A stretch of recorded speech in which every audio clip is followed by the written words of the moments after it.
Hafa Adai to you and to the people of Guam. Today is August 1st, 2023.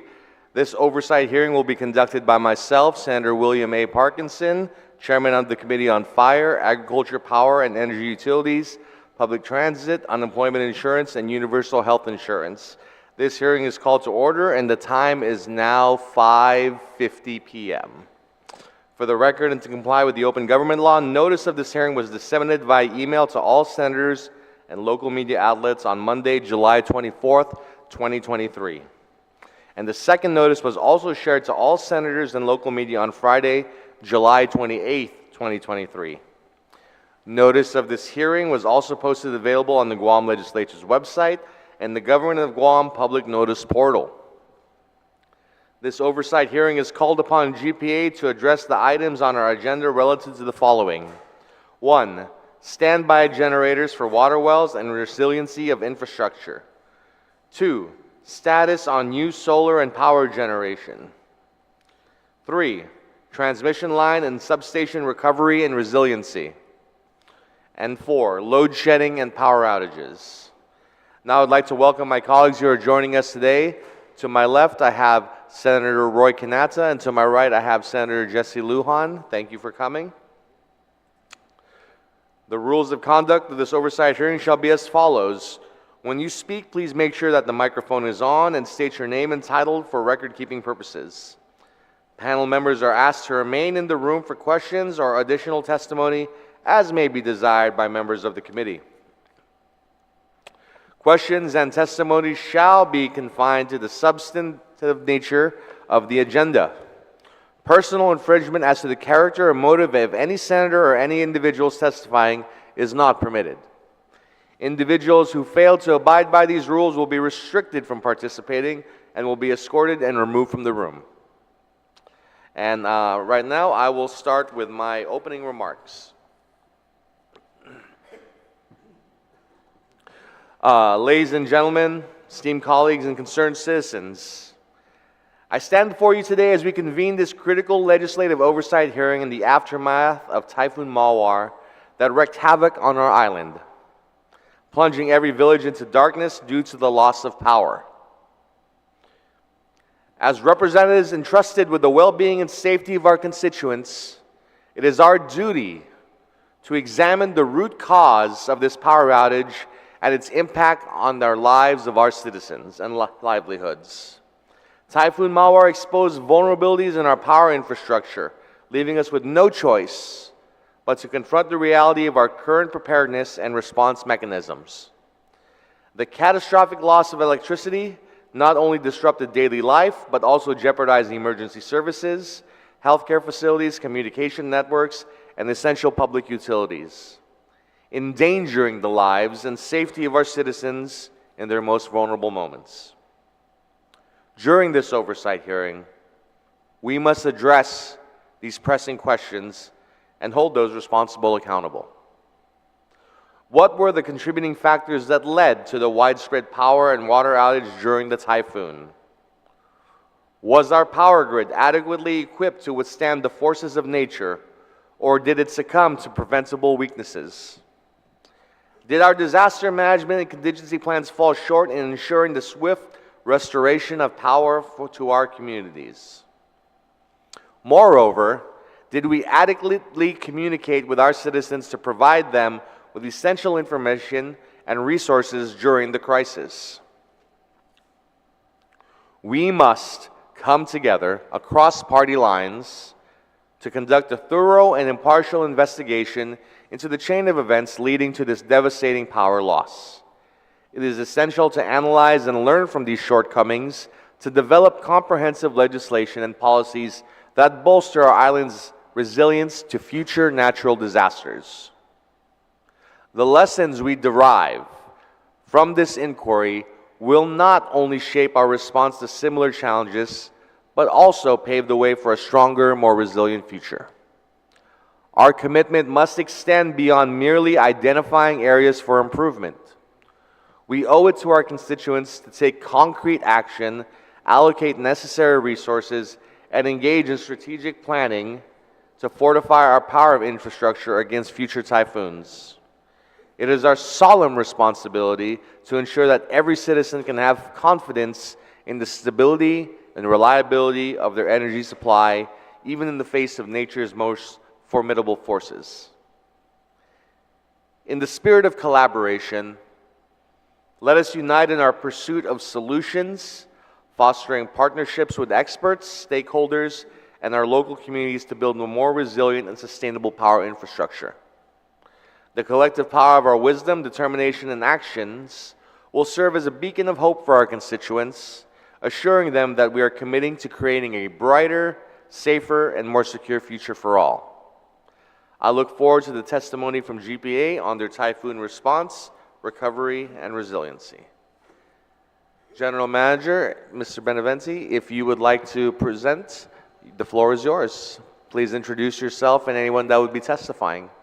Thank you, Mr. Chairman. John Beneventi, General Manager, Guam Power Authority. And I'm here to, again, I do have a short presentation on the subjects that you had asked. I beg your indulgence. I did restructure it a little bit and started with transmission line and substation, then new solar and power generation, then standby generators, and last but not least, load shedding. Good afternoon, Senator Lujan. Good afternoon, Senator Cuneta. Thank you for joining us today. So I'll go ahead and start. I'm not sure if it's on the screen, but on, let me see, page 4. Yes. Go ahead. Of course, here's Typhoon Mawar. Back up one, please.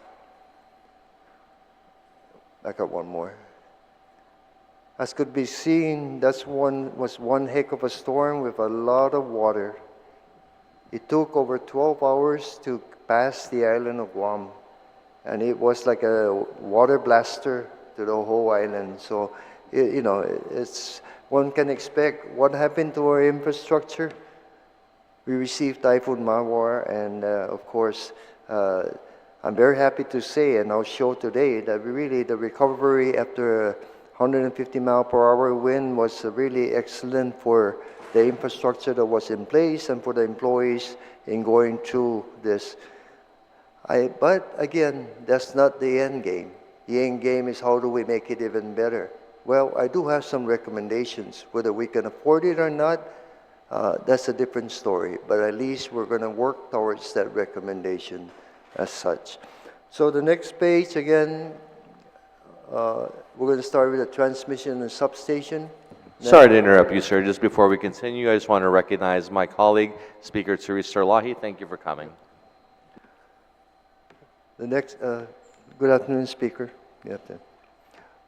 The next one, this page is really to show the legislature that the island-wide power system did not experience a total blackout as in all the previous typhoons of this magnitude and size. We were able to maintain Dededo CT to feed through an underground system, Anderson Air Force Base.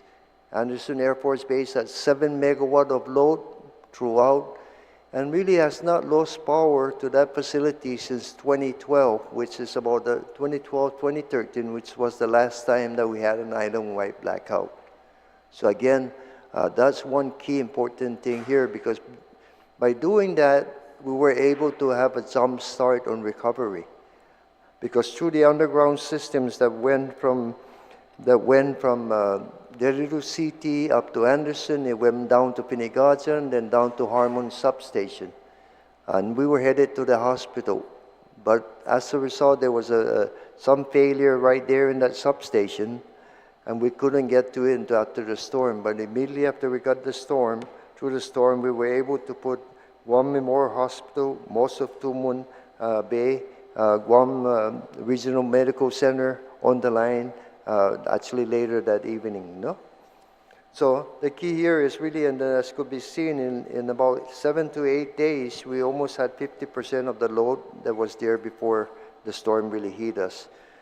The other thing is that the plant was running about 100 megawatts, almost 70% of our customers were still on the line until the main truss came in.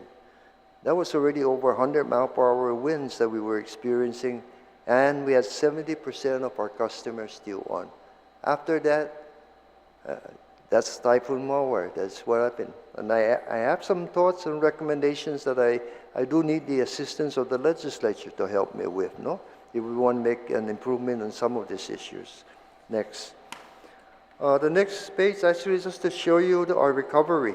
Our recovery comparing 2022 and 2023 in terms of the demand and the energy sent out. So it was a process. Again, as you can see, the line was steep in the beginning until later on when, of course, more and more of the damage took longer to repair. Next page. Again, we did not experience a blackout. As I mentioned, Anderson Air Force Base was on the line with 7 megawatt. I don't think the whole base was on. I think some of the housing didn't have underground system, but certainly 7 megawatt is a lot of load that went through there. Next. The transmission system, of course, sustained serious damage. Our 34.5 also sustained serious damage. Transmission line repairs required high-reach bucket truck and high-voltage line crews to get them back. The good news is that there were hardened transmission lines. The 34.5 transmission line up to Anderson, like I said, down to Harmon. There was also one that goes to the international airport. One goes to Machete, another one that goes down to Tumon and down to Tamuning. So that area, the substations got heated up within the first day, if you will. And what is a substation? Before any power can be provided to any customer, you have to bring power to the substation. And a substation is like the main breaker of your house. And you consider a village to be your house. In that, you have many breakers, which we call feeders, that now feed to different parts of the area, no? But without power to the main breaker, the substation, nothing could happen. So again, a lot of the first few days was getting the substations energized, and then other crews started to restore power to customers. This is an important key aspect because later on I'll show you what our plan of action is, no? Next page, please. Distribution system, again, 150 mile/hour winds, trees, flying debris, damaged cross arms, transformers, everything could happen. We did have about 1,500 emergency work clearances, and these are customers with damaged weatherheads. 1,000 have been completed, and about 485 are pending completion of their restoration of their part in their home, no? The weatherhead or electrical or anything like that. I would like to note for those customers that whenever they're ready, then we will come out and install it, and again, we won't charge at no cost to them, no? Because that's always a concern. There's always a work order charge for regular business, but after storm recovery, we will take care of them. These pictures are interesting, but as you can see, look at the lines look at the trees into the line. This is what damages a lot of the lines that are out there because, as you will see, we have a very strong concrete post system. This is one of the issues that I will be asking the legislature to consider some remedy for us to mitigate some of this. There is typically a right-of-way 10 feet wide for the power line. But if you look at a lot of the power lines, there are trees that are a lot taller than the power line that when the winds come will force them right into the lines and of course break the lines, and therefore we have to fix it before we can get energy to anyone. So therefore, some fair action where allows us to go in there and cut that tree, maybe offer them to plant somewhere else, no? But if we're going to start making a difference, if we have a concrete post system which will be around for a while yet, we need to be able to cut those trees down, because understanding that that line goes down, there's several thousand people are out of power. It's not just because of your tree, no? So again, I would need your help because our team can go in there and cut those trees without a shotgun being shown to them, perhaps. No. So again, this is something if we could consider helping us to again, we'll go out there and cut the trees, we'll clean it up and do everything, but we need help in giving us some authority to make that happen. The next page actually shows you the yellow. Those are all the underground substations, the underground transmission line to substation. And this was provided to GPA under a 90-10 sharing by after Typhoon Ponsona by FEMA. So we put in this underground infrastructure and there's been improvement since then. Now look at all the substations that were energized within the first day, power to the main breakers.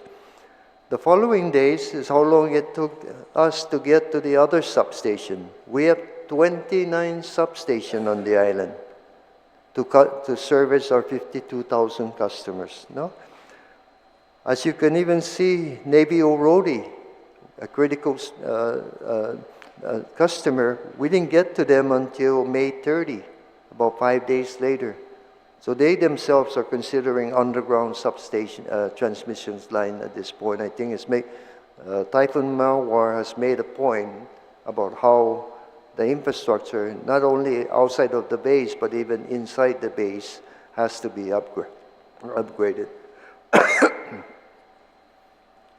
So again, substations with underground transmission lines actually were easy to restore, but more importantly, they could even run through a storm, a 150-mile-per-hour storm with such a huge amount volumes of water. System restoration, that's the next page, Mr. Chairman, page 10. Baseload generators suffered some damage, but they returned to service. Kairos number 1, Kairos number 2 were returned to service systematically because they had to be dried up after a storm. Why? This whole thing was very wet. So even if it did not go into plan, just the moisture within the plan allowed a lot of accumulation of humidity, and therefore humidity and that doesn't go well with electrical bars. So that had to be repaired. That had to be heated up before we can start it. But again, capacity in the restoration was not a problem. We were able to get units on as we needed to meet the load that was capable to be turned on. Our Jigu 20 megawatt combustion turbine has not returned to service. That has some turbine and most especially a generator issue. That's a 20 megawatt that has been very dependable for us. Unfortunately, that 20 megawatt is now lost to us for a period of maybe 2 to 3 months.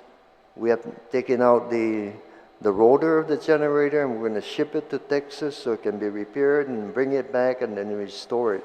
So again, that is one of the things that's hurting us today, not having that 20 megawatt generator. When it was opened up, it was full of water. No? The new Okudu plant sustained substantial damage to its fuel oil and treated water storage tanks. A new commissioning date is being determined. However, what I received recently is that Okudu Power is saying January 2026. So we will be in discussions further with them to see how we can move that date sooner, and certainly that will be something that we'll be discussing with them. But right now, that's the date that I received from them and the schedule from them that we're going to be discussing. Also, it has an impact in the consent decree. The consent decree is supposed to said that we will have this plan on by April 2024. However, now, as you can see, it's looking at January 2026 as per KEPCO. No? The other thing is that again, we are in contact with US EPA and we'll be having a meeting to discuss all these issues. We just recently submitted to them our July 31st update as to the situation in the area. We're going to be looking at alternatives for generation before, and you've heard me, I believe you may have heard me mention this many times. It would be challenging to get to Ukudu being completed. So we were up to the task to continue to do whatever we can to keep the power. Yes, we ran into some load shedding, but not frequent really. So the answer there is that now that we're extending probably another 18 months, we really have to find a way to even look at whether we have to bring in temporary power and stuff. I am discussing that with my team. We're looking at other alternatives, which I will show you later, and certainly that decision will have to be made. We'll make a recommendation to the CCU in this month's meeting, and we'll see where that might go. As you can see, look at the tanks before and after. The top were not there yet, so therefore it was really just a major push. We cannot salvage this because this is a fuel oil storage tank, and you want to make sure it doesn't leak. So they're going to have to bring in new materials and everything to restore this plant, to restore the tank so that we can get this power plant on the line. The next page, Mrs. Chair, we did bring in personnel. Really, actually, it's kind of been the first time that we brought in, if any, but at least this many linemen to assist in the restoration and the recovery of Guam. We brought in a total of about 35 linemen, 12 from the Commonwealth of Utility Corporation from CNMI, and then 15 from Snohomish, Washington, and they worked on the transmission line for us while the rest of the team worked on distribution. Remember, transmission line does not restore customers. Distribution line work is the one that restores customers. So this allowed us the capability to restore as many customers as we could. Mr. Chair, I'd be remiss if I don't thank you for all the resolutions that you put together for all these different entities that were here. They really appreciate it and have a memory of going back and the warm welcoming. So thank you for taking the time. Not only that, but I believe you also went out to meet them at the airport when they came in. So thank you. We had a good rapport, working relationship, and I'm happy to say they helped us too in making this restoration move faster. We also thank NAFMAC and Kamnatmore for use of their trucks. They were able to lend us some trucks for a period of time while FEMA brought in some trucks for us. They brought in about 5 trucks and some emergency generators to assist us in the restoration process. I'd like to note that we did have 25 trucks. Something in compared to Typhoon Ponsona, we had about 5 to 8 trucks. I am of the mind now that I think I need another 10 to 15 trucks. So if I had 35 to 40 trucks, I can bring in more people to assist in this effort once we get everything initially stabilized and we have the methodologies of work effort in place. And so I'm happy to say that the CCU has approved for us to purchase 10 more bucket trucks, and it'll be going to the PUC for approval, and then we'll see how fast we can get them here. This page actually shows you we issued, this was as of, we issued 265 concrete poles to replace those that were down. 333 transformers, almost 6,000 insulators. These are the pins that you're seeing that are holding the lines on the cross arms. Fuse links, a lot of people are probably familiar. Those are the ones that hang down when they don't have power and when they're up.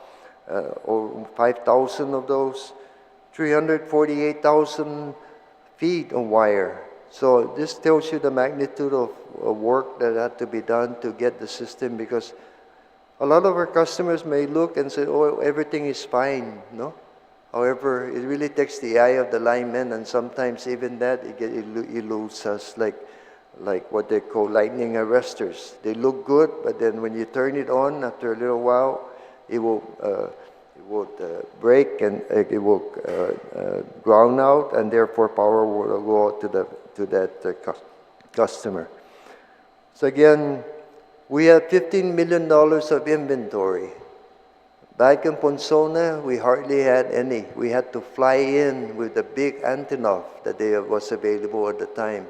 Transformers, brought in poles. We had brought in bucket trucks. This time, over the years, we built our inventory, and about almost $4 million of material have been issued from our inventory to support the recovery. Some comparison to Ponsona, there was over 1,200 poles in Ponsona that were replaced, and about maybe close to 600, more than double actually, the transformers that were replaced then and stuff. So that shows actually that the system has been upgraded and a lot stronger than it really was with Ponsona, no? So mitigation and resiliency efforts, again, the mitigation plan has proved successful really with the concrete pole system. It has proved successful with the underground system that was put in after Ponsona through FEMA's help and investment. The power restoration, this I can say has been the fastest that it's ever been. How do I know? Because I've been through almost every super typhoon that this island has been in, no? Especially even Ponsona. I came back first in January 3rd, 2003, about a month after Ponsona. The first month, less than 20% were recovered. In the following 2 months, we got to 99% from January to February. And so it took quite a bit of time to get to restore from then compared to what it is today. No, the infrastructure that's hardening. We need to upgrade the infrastructure much more in order to have resiliency. We need to protect the island and the nation. So we are reaching out to FEMA, U.S. military branches, and other federal entities to invest in Guam's energy resiliency. No? The next page. One Guam, of course, it's one island, and it includes the military. So therefore, we really should invest in the infrastructure of the island. I'm saying, if you want the island energy to be ready, most especially because we're the sole energy provider of the island, then we need investments into the system, and it will take billions of dollars really to fully underground the whole island, as I will show you in a little bit. And it's very important that everyone, including the federal government and our community, work together to mitigate this vulnerability to natural disasters and conflict. As we all know, we have issues with North Korea and China, and so therefore we want to be able to serve through any type of threat. So again, that makes it more and more important for us to have a resilient infrastructure. So we have detailed a mitigation plan to provide resiliency from all threats, natural and otherwise. And this investment will boost our utility, power, water, and wastewater resiliency. A full underground system, excluding 115, may cost about $7 billion. But our ability to obtain funding for billions in investment needed is doubtful. I mean, we have a debt ceiling. Our debt today is $500 million. Can we really invest in $7 billion ourselves? The answer, I believe, is no. However, if we were able to secure funding, the other side of the equation is, where would our rates go? It will more than double. So it'll be over 60 cents a kilowatt hour to even, if we could even get the investment done. So again, this is where we're reaching out to everyone. and most especially in the federal government entity, to help us see how we can invest in Guam for decades to Guam, because investing in Guam also means savings to everyone, the federal government, military, and everything in the infrastructure that's there. So the next page actually gives you a breakdown as to what I'm looking for. Underground transmission lines and indoor substation. That's to underground them all, about 830 some million. Critical distribution system, underground to the distribution system that feeds the water wells, the wastewater, some critical infrastructure we've done already for the hospital, but some medical communications is a major issue, as could be seen after this storm. So how do we put perhaps underground systems to communication centers and all of this, no? And then there are other critical infrastructure. We need some capacity today as a result of all of this. We need energy storage batteries so that we can shape our peak and provide higher reliability, not only from storms, but also from outside threat. And that's about $2.4 billion. Those really are what I consider critical. The balance of the island underground will cost another $4 billion beyond that. No? How do we set it up and remedy it? But the first $2.3 billion is critical for getting really a sustainability for the island. So the next item, Mr. Chair, is the status on the new solar and power generations. So again, as I mentioned, the Jigu combustion turbine has not returned in service and will be out for about 2 to 3 months. And so that really impacts us during the peak hours of 6, typically really 5 to 11 o'clock at night. Cabras 1 and 2 are 66 megawatt machines, but however, we limited them to 35 just to continue to get energy out of them because they are 48 years old, 49 years old. Mr. Chair, I wear a shirt today that's 55 years GPA has been in service. Cabras has been in service for 49 years of this 55. So that's how long that machine has been serving us, but you know, we have to replace, which we are in the process to, but again, it does have to be babied down the street. PD-89 does return to full capacity, and as I showed, the new Okudo power plant has sustained damage to its fuel and oil and treated water tanks. No? GPA will discuss the impact of typhoon and the consent decree. Like I said, with US EPA, we don't have sufficient generation capacity to even think about retiring Cabras any earlier than the commissioning date of Okudo. We've identified the solutions for capacity shortfall. We are identifying those solutions until the new power plant is completed. However, it's pointing more and more that we may have to bring in temporary power in order to maintain reliability and minimize outages to our customers. Jigu Diesel is only 20% of its capacity. That's 8 megawatts out of 40.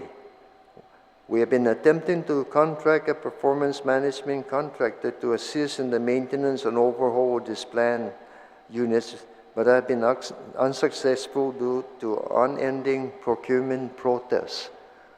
We were protested the first time, which was about a little more than a year ago. Then we tried to do the best we can to keep running as we went through that. We went out for bid in about March, and we have now ready to, we have qualified 2 out of the 5 candidates or the submitted bids and to be allowed for the bid opening. However, the 3 that were not qualified, if you will, have protested. So here we are now stuck again, where I can't move and do anything with those units except continue to do Band-Aid or whatever we can in that scenario. I really need help in finding a procurement process that will allow us to continue with the procurement process and address the issues of going through the OPA and the court and address that in a different scenario, but it's really difficult.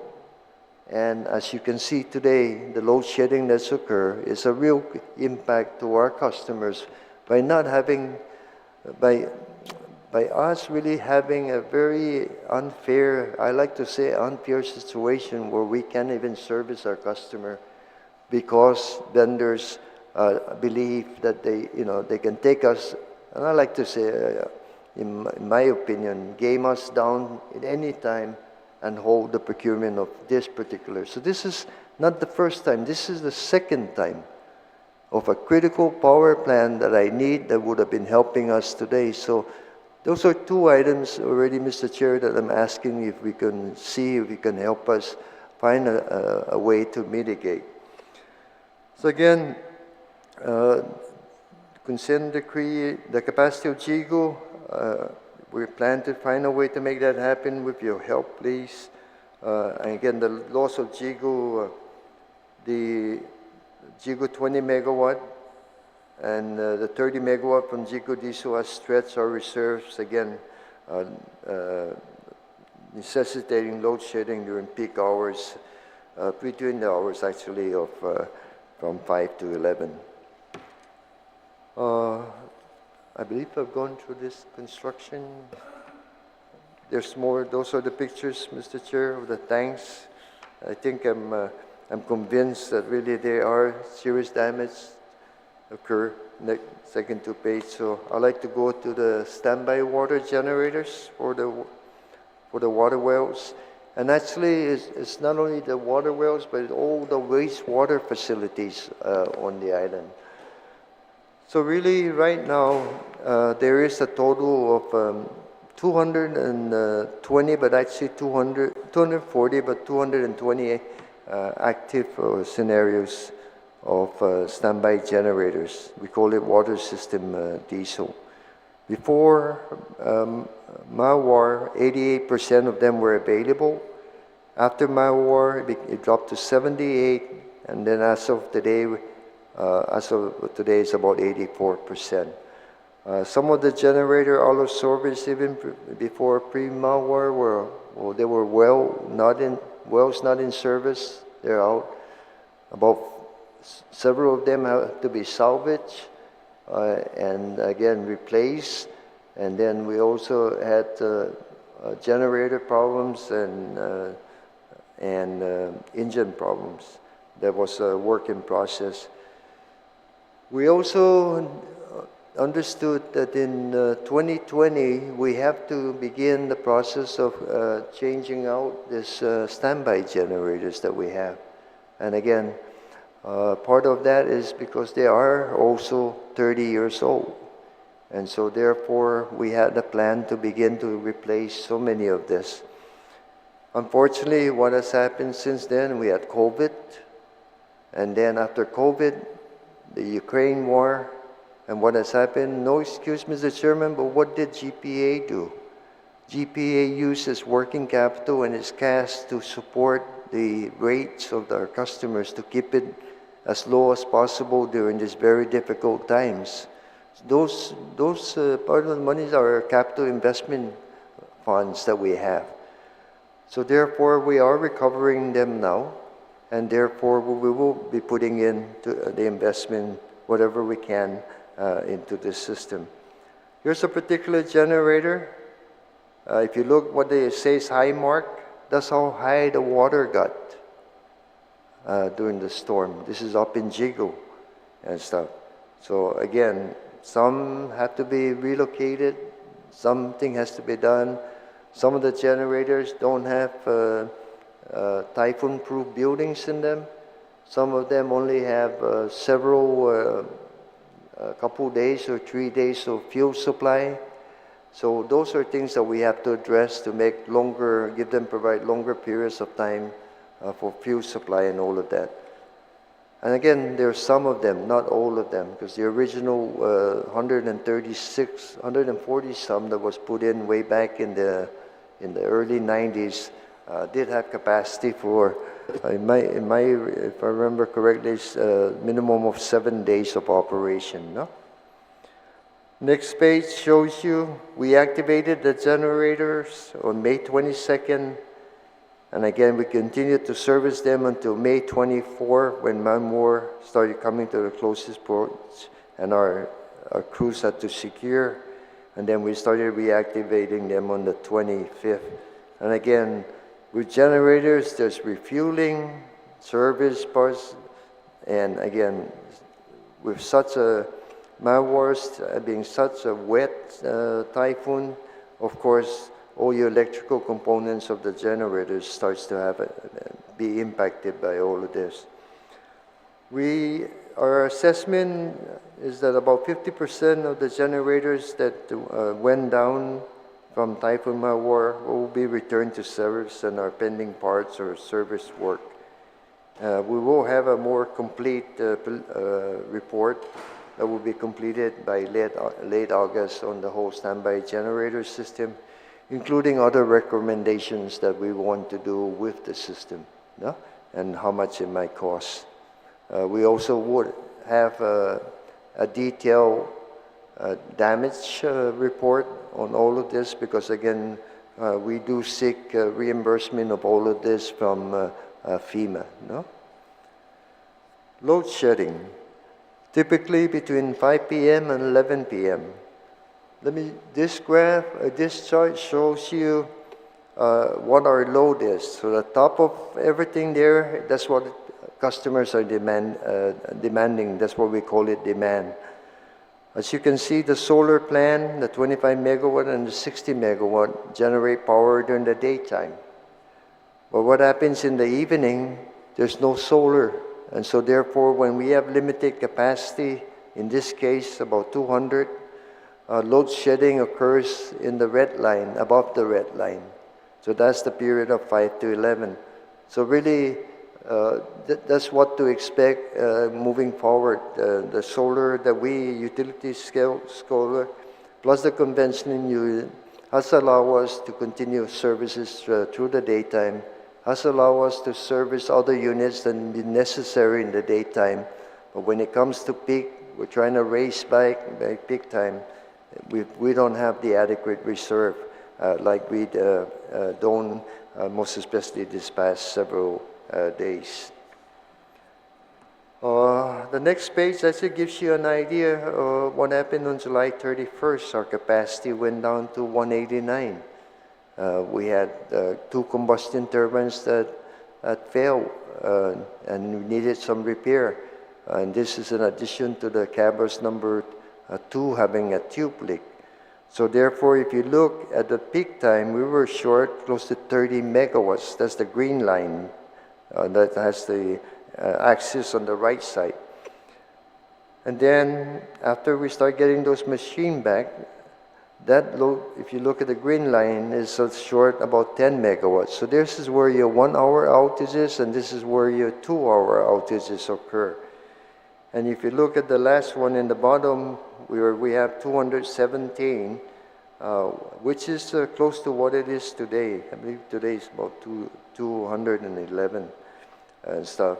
Again, we may have load shedding tonight right around the peak time, but not like last night. Most especially, we had a substantial amount until we got the CT, both combustion turbines, the Dedro unit and the Macheche unit, back before 11 o'clock last night. The next page gives you a summary of what was available on July 31st and what is available today, 211, okay? And what our target is for August 5th. And why August 5th? Because Cabras number 2 with the boiler tube leak takes several days to repair because it's a boiler. It takes a day and a half to cool it down before you can even get in to try and find the problem. Then you have to find the pipe, cut it out, weld it, and then test it, and then bring it on the line. So right now that's scheduled to come on around Thursday, and then that will bring our total up to 261. So as you can see, when we have 261, we really don't have the load shedding unless we start losing more and more base loads to one, and most especially when we lose 2 units for whatever reason. No? In addition to that, we are working with a goal to try and restore more capacity by October 31st, and that includes the 20 megawatt Jigu CT. And with me today is our Assistant General Manager of Operations, Ms. Jennifer Sablan, and I don't think she really knows the targets yet. I just did this this afternoon. But again, we're looking to try and get more from Jigu Diesel. PD7, we have to bring her down and do some repairs, but right now we can't do that until we get Cabras number 2 up. Then we'll start recovering some more capacity. So again, on the left side, on the bottom, you see what, if we have a capacity of 211, we're really short about 56 megawatt as we go through the coming 2024 to 2025 period. And that's because I expect that capacity demand will be somewhere around 275 megawatts by then. In 2026, or late 2025, once we get the Ukudu power plant, then you're going to see a capacity of somewhere around 443, which now will meet the 275 and still have 42. So really, again, this shows that the most critical period of time is between now and when Ukudu is completed. So therefore, we are thinking, we are working to try and come up with solutions. And again, I'll start reading from the bottom, which says, I intend to provide definitive recommendations for approval at the CCU August meeting. And what may some of these recommendations be? Of course, we are going to repair Jigu 20 megawatt. We want to award a PMC for the Jigu 40 megawatt diesel plant under critical procurement. Currently, the plant is capable of only 8 megawatts. This is where, again, the procurement protest, if I can find a way around it, I can get moving and get this power plant up as quickly as possible. No? We are working with Senator Parkinson and Paris on improving the procurement protest appeal process in favor of critical government projects such as these. I think there was one that had a public hearing earlier time. No? Interruptible load. I will seek again interruptible load customers as hotels, large businesses, government entities with standby generator system.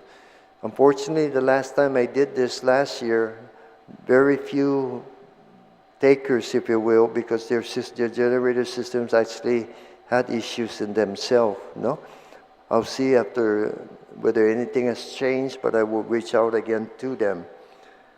I'm thinking of implementing a load management program for residential water heaters. I like to try it, but I need to do it more than just myself, no? It's turning off the water heater between the hours of 5 and 11 p.m. during periods of time that we are going to be short in capacity, and we inform the public. Because what happens with a water heater? If you heat it up before 5, that is a lot of water that you really don't need, that should be satisfy the family throughout that period of time. But each of that is about 4 kilowatts, but on the average, I would say, what we use 2, we have about, 30,000 homes on the island. You take half of that, 15,000 homes times 2 kilowatt is 30 megawatts. You see what I mean? So if we're looking at the load management system that will allow us to hook up to participating residential customer water heaters and turn it off under their approval, of course, when necessary. However, maybe manually we can do that as we all try to help each other. But again, it's a work in progress. No? Engage the military for interruptible load program or utilization of any large standby generators they have, especially when load shedding is evident. We've done this in the past and we'll do it again. I'm just giving the assets time to recover, but GWA assets on standby generator We will, in the past, transfer them into transfer that load, so therefore that reduced about 6 megawatts or so that we can utilize to service customers and not have to load shed. Again, also look at large entities. The airport and the port have joined us in this interruptible load program. Explore bringing in temporary power for a 3-year period. We are trying to figure out the cost of this, where it might be, what is the capacity range, and I hope we can make a decision on this and bring it to the August meeting. But again, all of this is going to cost some funding, so I'm going to figure that out as to how we're going to do this. No?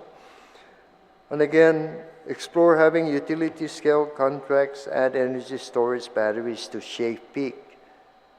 If you look at that curve I showed you earlier, the solar shaved the peak, so we had to back off the generators, right? So if we had a battery and take some of that solar to charge the battery, the generators, we still have enough capacity. Then we use that to shave the peak. So that's where we already been working on a utility size, energy storage system to allow us to shave peak and to catch that energy in the daytime and not require thousands of batteries on the island. Let GPA be the battery of the island. So again, this is something that, it's in the works, but something that we have to see whether we can expedite to assist in getting us through. Not today and tomorrow, I think we'll fix that, but it will keep coming back again unless we find other solutions to make this, to bring our reserve up. So that, Mr. Chair, is a summary of my presentation to address the 4 issues that you had worked on, and I'm ready to answer any question you may have. No?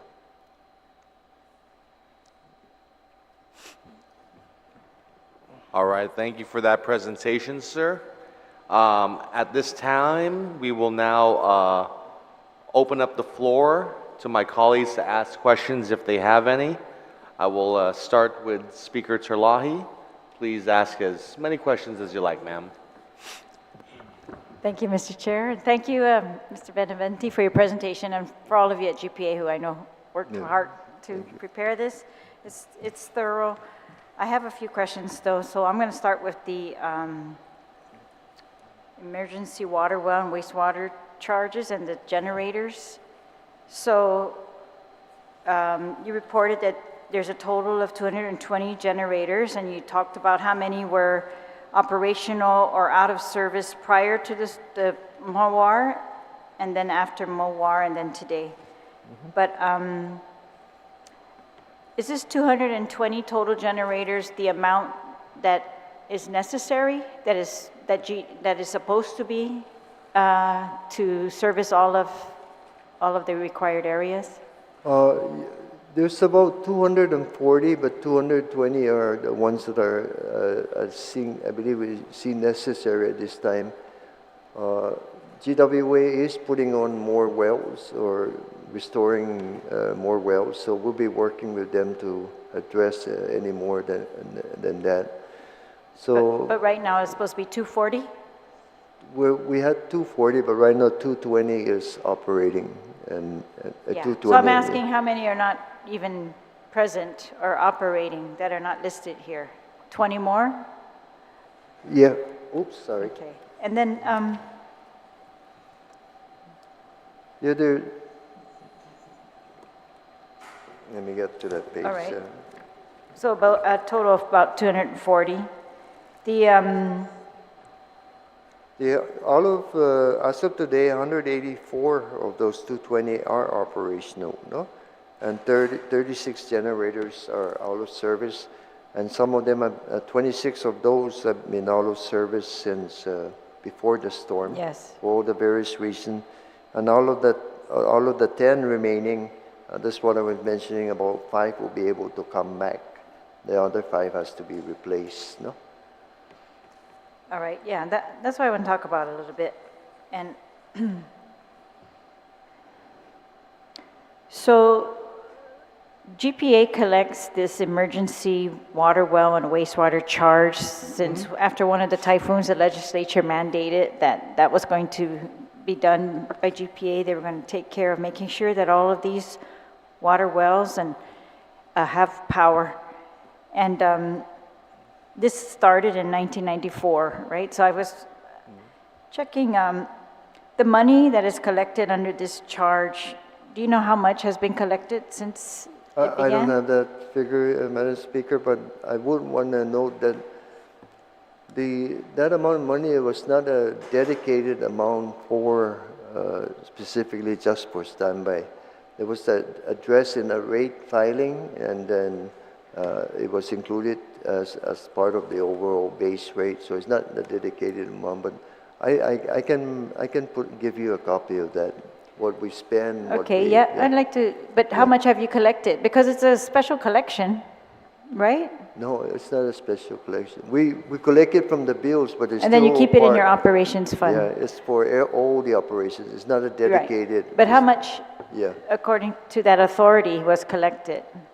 I can check. It was the subsequent to that, I believe it was the PUC that were established, and then they dedicated the money, the funding for that, I believe. That's what I understood from that. The PUC dedicated it, what? No, they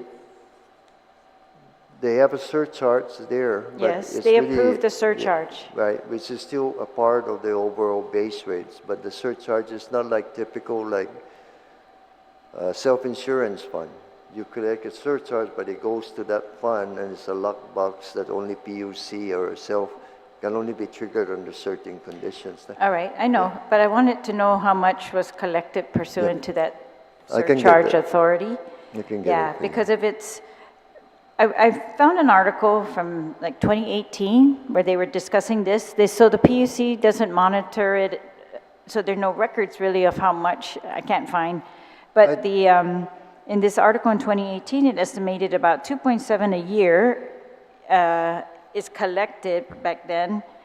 I'm estimating that might still be the same, and that would be about 84 million. I'm just totally guessing, but I would like to see your figures.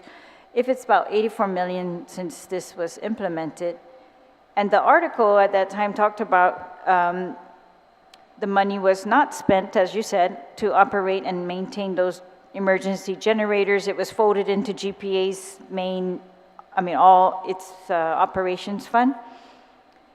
And so at that time, that's what Art Paris from GPA at the time said, and he said that although there is this surcharge, the revenue has been incorporated into GPA's entire revenue requirements and is not a dedicated and restricted revenue source exclusively for standby generators. And I'm just trying to see Yeah, how yeah. are we going to fix the issue if the funds are not dedicated. Do you know how much you've spent for the generators? Versus how much you've collected for that purpose? We can check, Madam Speaker. I cannot recall that running around on that article back then. Well, that was after another Yeah. typhoon when Yeah. the water and wastewater were not operable again. And so they wrote that whole story and pointed to that, issue that we're collecting money, but we can't tell how much of it has been spent for this purpose. I can check for you, Madam Speaker, but I Okay. cannot remember that, and we've been through this All right. before. Yeah. Of the 220 sites that you say you're supposed to be managing generators for water and wastewater,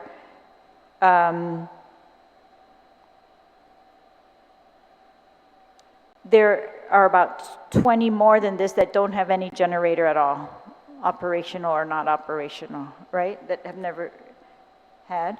So we should be looking at 20 more, and then there were 26 out of service prior to Mawar. Remember that the 240 consists of two groups of generators. GPA back in 1992, 1993 bought about 140 generators. Right?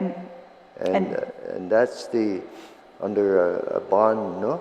And so therefore, and then after that, over the years, GWA added about 80 or so more, no? And therefore, that's how you got up to that number. And so in 2015, GPA took over the operation and maintenance of all the generators. And that's how looking. So it changes up and down depending on whether the well is in service or not in service. It's moved around whether the well capacity has been increased and therefore we have to change the generator, things like that, Madam Speaker. Of these generators, how many of them are permanent versus not permanent? I don't have that answer for you. I do know that the one that GPA put in, 140 of them, of which not all of them are being used today because, again, for the various reasons I mentioned, are permanent. They are in concrete, and then they have a storage tanks outside. That How many is that? About 140. About 140 out of the 220? Yeah. So so what about the others? Why are they not? I can give you the specifics, Madam Speaker. But is it GPA's plan? I mean, I know you make the plans. Is it GPA's plan that they should have all been hardened or protected with concrete shelters, things like that? Well, I don't know whether it should have been GPA's plan, but it's something that we are going to look at. And it's one of my recommendation now is to go out and harden all of them. No? So I don't know what you mean by that. Well, I'm asking, prior to the storm, there was no plan that all of the generators should be, for these water wells and wastewater sites should be hardened, should be protected by concrete or permanent? I mentioned that we began planning for the replacement of these generators over many years. And we did come out with that, how many generators we were going to do every year. And of course, when we do go in and change it out, we will put it in a concrete building and we will put the adequate supply of fuel oil because we all know that, it's going to take more than 2 or 3 days for a storm before you can get to that generator again. No? So that's, we do have plans to restore that. And again, as part of my $2.3 billion to not only put underground, but also to put solid concrete. Yeah. But that 2.3 billion is for additional hardening. But this type of hardening shouldn't it be funded enough with the money that has been collected? No. I will show you the money, Madam Chair. Don't forget, you also have to pay the debt service on that 146 that we paid for. So it's not, it's not a one plus that kind of scenario. You have to figure out all the other costs. So you're saying that money that's collected it's not from a the dedicated source like we mentioned, no? Right. So GPA is able to use it, but I'm trying to find out if it's enough. If it was dedicated, would it be enough? Are we collecting enough for that purpose? Because that's what I'm trying to find. The only way we can find that out, Madam Chair, now is to go out and assess every generator and estimate how much it will cost to make it happen, no? Because remember, we have.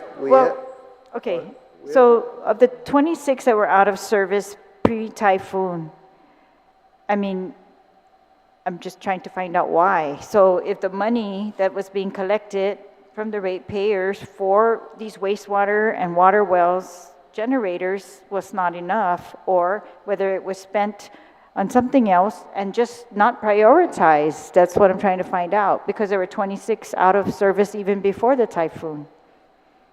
There are 36, some because the wells are not in use, some because they have to be salvaged, and then other has issues that are work in progress, Madam Chair. 88% were available, no? So.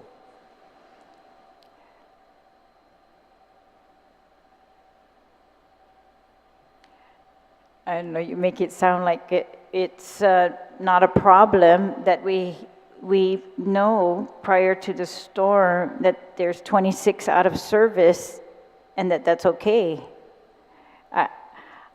I don't think that's okay. I think that's the thing all the people want to know. What happened? Why were they not ready? And I'm trying to find out why. But even with that, Madam Chair, let's assume that, or even before the storm, we were running it for 2 days. With that, that's not the reason why the whole thing went down.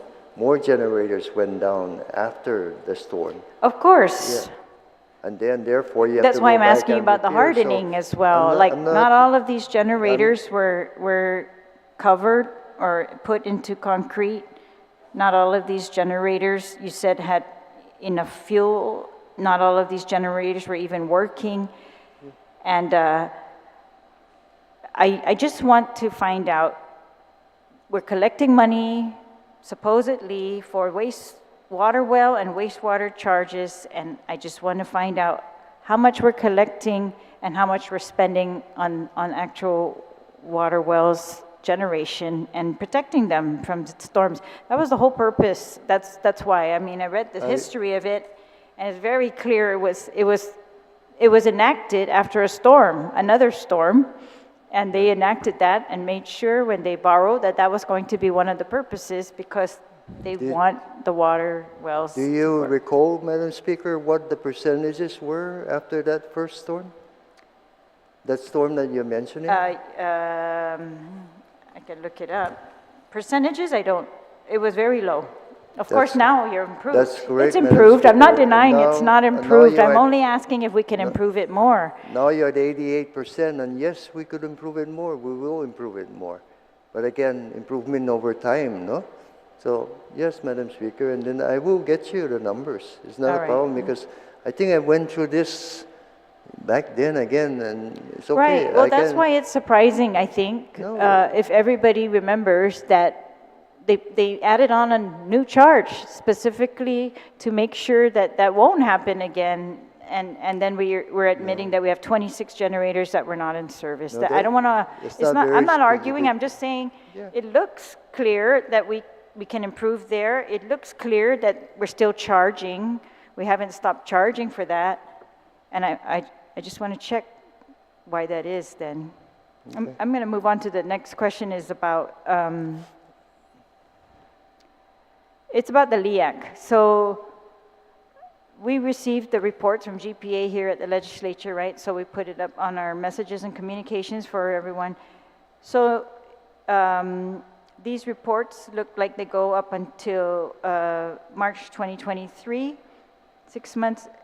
And then report, GPA had 106 million in unrestricted reserves, and they had collected 107 million above budgeted revenue. And in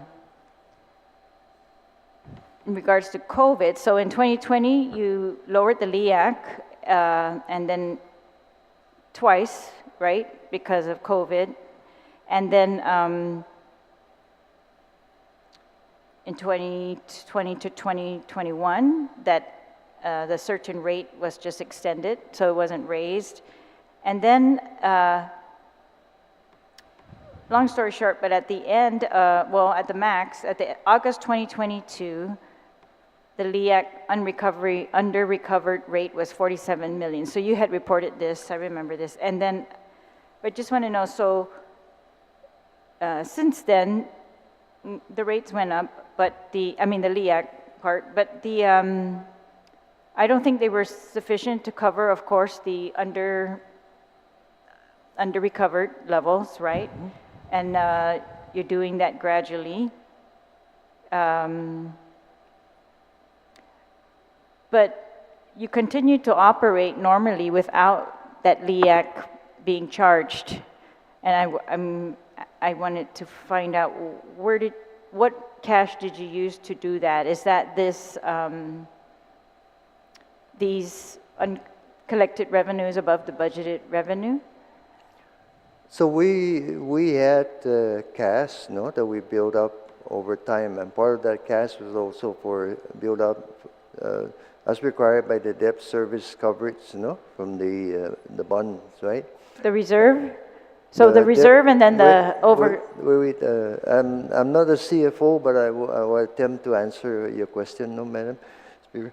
The debt service coverage generates cash, and therefore that cash is utilized for capital improvement programs. No? I'm sorry, can you repeat that?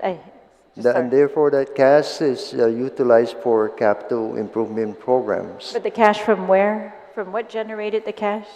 The debt service coverage. We have to maintain a minimum of 1.3%, no, above that debt. And so that means our operating costs have to generate that cash. So again, as noted earlier, because of COVID, because of all of that, instead of putting in money into capital investment, because again, that was a COVID period, there wasn't much everyone could be doing. Therefore, we utilized that cash to help the ratepayers, no? But in 2022, it was getting extremely difficult to pay for the fuel oil coming in. And why? Because the issues with Ukraine drove fuel oil prices to the ceiling. And therefore, instead of paying $15 million a month or so for fuel oil shipment, we have to pay 30-some million. So therefore, we need to recover our cash back from the Liac so that we can just afford paying fuel oil. Otherwise, no fuel oil, no power. So that's how we utilize that. Okay, so bear with me because I'm not a CFO either, and I just want to understand whether, how optional is it to pay or not pay that Liac, or I mean to recover it or not from the ratepayers, right? So if there is a $106 million reserve and you say you're generating cash off of that reserve, and then there's $107 million above budgeted revenue that's collected according to the report. And then you said you held off on some CIP projects to also gather some cash to cover the Liac under-recovered amounts. My question is, can we use this money, these above budgeted revenue, or the cash that's being generated by your reserves to recover the Liac as opposed to charging for the Liac? No, madam, because that's the reason why GPA is financially stable at this time. That's why GPA has good bond rating, so that we are able to take care of our bills. And of course, let me say, I'm not the policy maker, right? But the one that decides that also is the Public Utilities Commission. And why? Because all the rating agencies look at that. How is that cash handled? No? I know, but... So you're asking the wrong question to the wrong person. No, you maybe write a letter to the PUC and ask them. No? Well, it's GPA that applies to the PUC for relief from the Liac, which we appreciate, and that they take it on themselves, that they are willing to spend other monies to cover that Liac shortage instead of collecting it from the ratepayers. You did that in 2020, 2021. We were helping the ratepayers. Yes, so I appreciate that. That's what that's why I'm asking you, because I appreciate how you did that. And if there's currently on the March 2023 report 107 million above budget, so it's not, it says above budget revenue. It's not what you anticipated. So I'm just asking, can you use that discretion again? Can we do that again? Or I'm just trying to find the principle as opposed to, a random decision at a random time to spare the Liac customers the Liac. And can we do it a little bit more consistently if we have a budget revenues or cash generated from the reserves? I won't recommend that, Madam Chair. The reason why is one, we are paying a lot more for fuel oil. No? We're complying with US EPA for Cabras Power Plant now.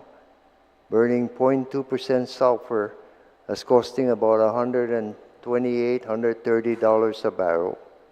Ultra low sulfur diesel, which used to cost 85 to 90, is costing about $105 to $110 a barrel. So our issue has not gone away.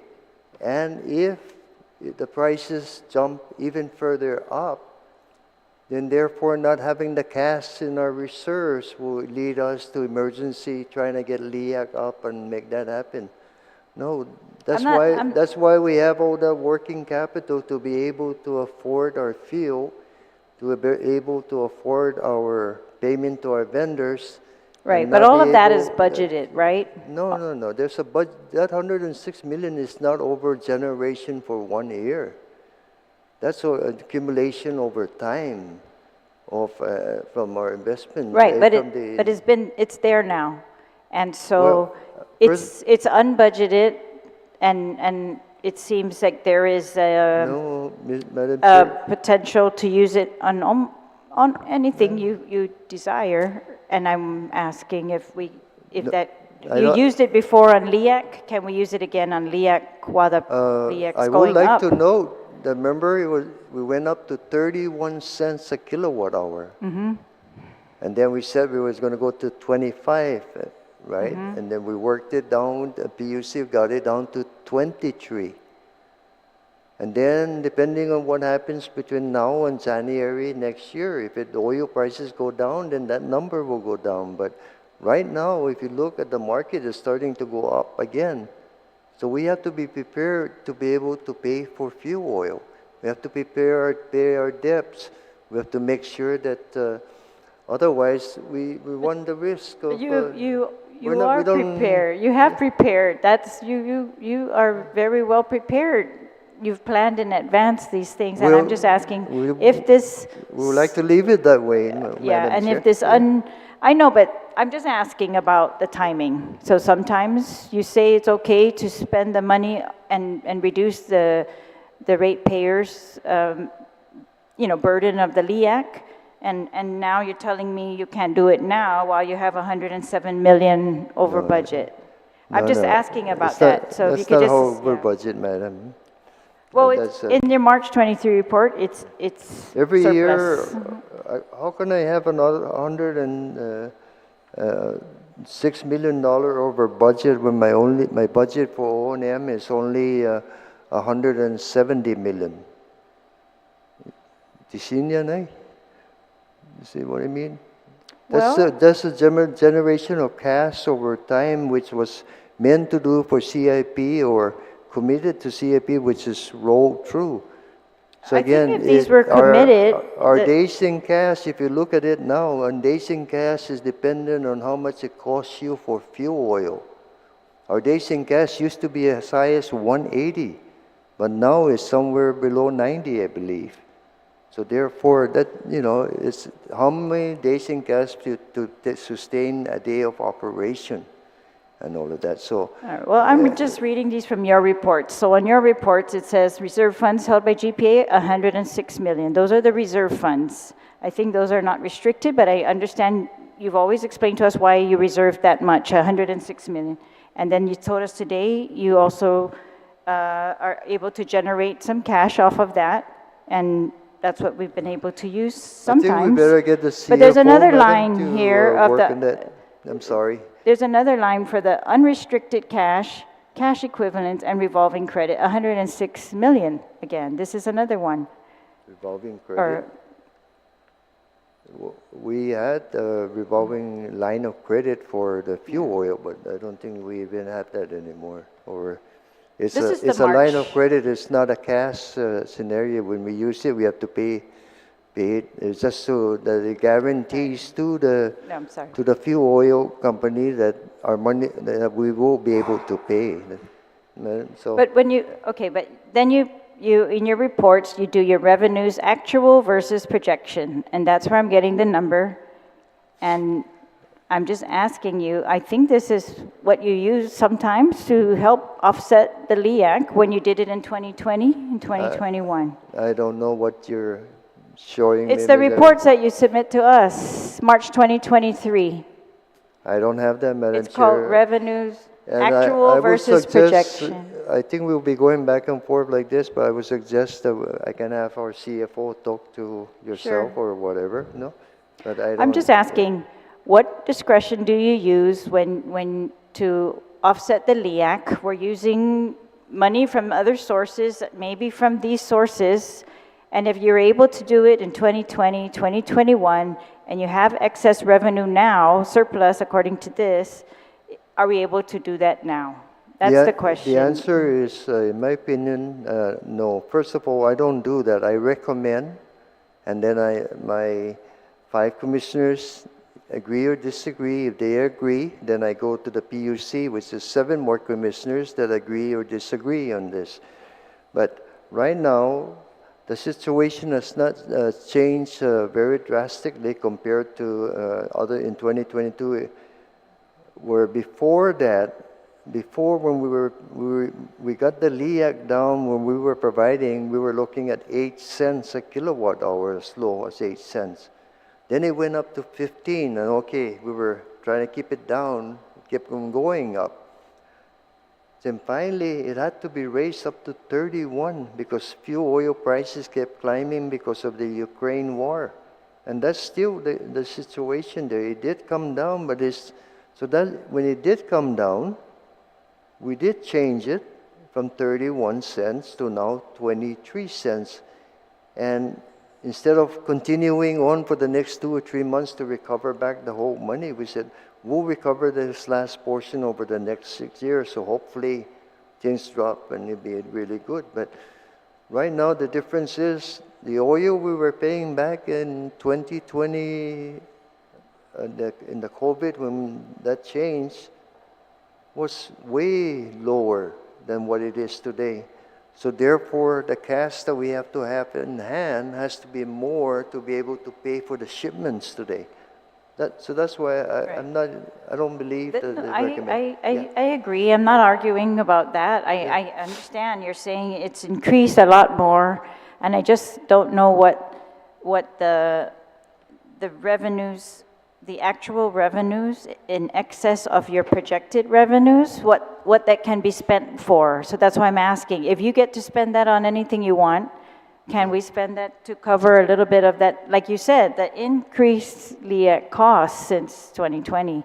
That's all I'm asking is, or is this do you need to go to the PUC to spend revenues in excess of your projections? Or is it up to your discretion? No, I don't have any discretion, Madam Chair.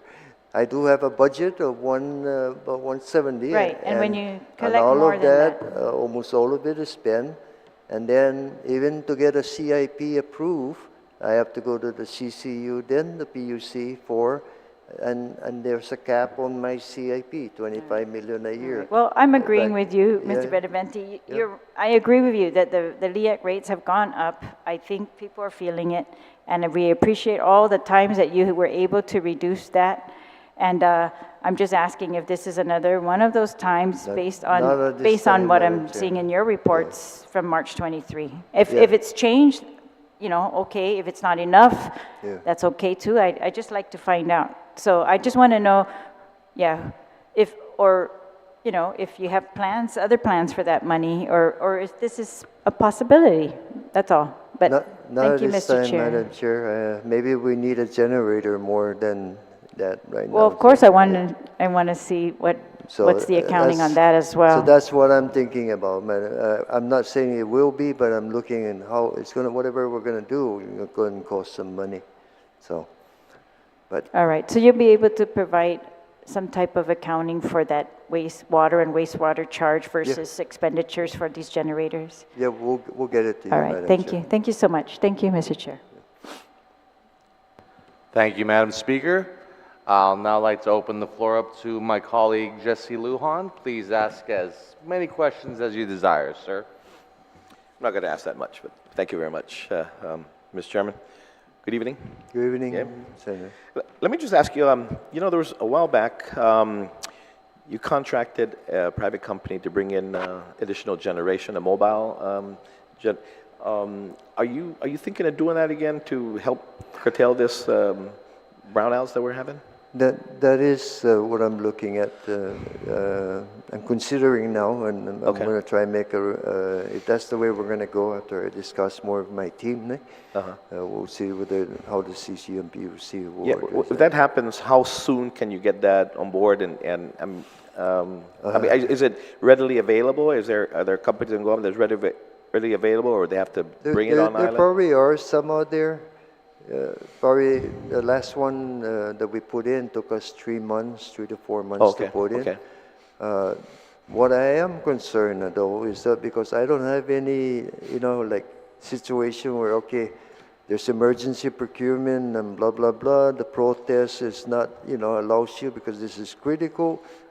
I don't have any of that or authority. So therefore, what I'm afraid of is that we go out, we do all this work to bid this stuff, and guess what? Yeah. Somebody says, no, wait a minute, I didn't like the color of the pen that you said no with. And that's all it could be. I mean, in no unreasonable term, it's so against us. And, so therefore, there's something needs to be done there that is really critical. Okay, let us pay for it later then. But let us get the job done. Yeah, and it seems to be critical. I mean, we're in a critical situation at this point, and try to get it up. So that's why I'm saying, because I know you put that in place at one point because it was a critical need that the island, and more so now, especially, we have new infrastructure going up, military buildup going up, and things like that, and so that's requiring more power generation as well, and so. Yeah, and I think whatever it is that we can do to help expedite that process, because we are in a critical situation, and you'll know that more than I do, to be able to get that on board. So whatever it is that we can help you and to expedite that, we'd be glad to be able to do something like that. Right. Thank you. Yeah. Thank you, The other thing, let me ask you in regards to, you said that you needed our assistance in regards to the easement and the tree cutting and things like that. What exactly did you need from us? Really, we need to maybe have some discussions as how can we accomplish where we get authority to cut down trees that may hit into our lines, no? Mm-hmm. I mean, it's different if it's flying, no? Because it could be flying from Chico all the way to Dedito, and how do we make a new one? But if you have a tree right there and it's higher than the power line and it's going to hit it, we can't cut it because it's on private property. But if the situation is such, we should be able to go in and take that tree down and maybe compensate or, Sure. I'm willing to even say compensate because it's going to be worth it, because just the outage that occur is a loss of base rate even for us. But more importantly is, again, added inconvenience to our customers. It's more cost to us, have to send somebody out there to check it out. What happens now when you run into that situation and a tree happens to be in private property? We go out and we cut it because now it's encroaching on our lines Sure. now, so we cut it down. Yeah. Okay, so I mean, I guess the property owner will give you the authority to. No need anymore. It's encroaching on our. It's encroaching. So you don't. Okay, so it's encroaching on the line. So you're able to do that right off the bat. Okay, no, that's okay. But again, whatever it is that you need for us to help you to expedite that, I mean, people that are affected by trees and things of that nature, whatever it is we can do to expedite that. Likewise, let me go back. Let me ask you in regards to the and the future and this military buildup here with this new power plant, as well as whatever plants they're going to be kept on rather than taken off. Would this power plant be able to provide the power needs of Guam's, growth, likewise the military's needs in totality, and not task or drain us anymore? Would that plant and the ones that are going to stay afloat, I guess, be enough power generating capacity? I will send you a presentation that I put together, Senator, that shows, yes, with the new power plant and a combination of energy storage batteries, where you can shape the peak, you can accelerate whatever growth that you will have. And again, there's also the discussion of whether we're still going to need the standby, the reserve units that we have today when we have to overhaul the other unit. But the combination of all that will allow us, again, Guam will have its growth, the military is going to have its growth, and I've actually presented to them to show that, yes, it could be accommodated. And in fact, I have been asking about energy storage batteries from them so that we can put that in the system, make it stronger, catch the energy that's generated in the daytime from all this solar instead of backing off a generator, and take that energy to shape the peak, and therefore reduce the cost of everyone.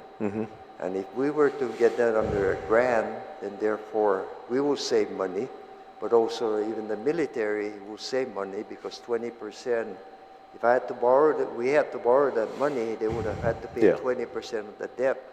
But by getting it, funded to us, if you will, they don't pay that, and therefore that saves us money over time. Sure. So I'm hoping that it seems that is. I hope my reading is correct. That it seems that is catching traction, and the combination of the two, the combination of the underground lines, all of these different things I laid out in my 2.3 billion, really will get us to that place. What's the status of our fast tracks generators? What is the what? The status of our fast track generators? Are they still? Are you still utilizing? I know they're expensive generators to run, right? Yep. They're expensive to run because they're not as efficient, but they're more reliable for like Latana Dedito. Both of them are still running today, no? Machechi is one of them still running. The Chigo one is the one that had the typhoon damage. It was running before that. The ones that we are having some issues are like the diesel units we have about 10 of those, about 5 that are working at this time after 30 years. But what do you see? What do you see the life expectancy on those? It's been 30 some years, so we need to put some work into them. No? And again, that's the one I wanted to do a PMC on, but I hesitated until I can get by Jigo, because I know the same players that are in the Jigo bid are going to probably bid on the Tenjo, and therefore I'll end up with two scenarios of going nowhere, wasting our time, see? So unless we can address that, it's not helping us at this time. So.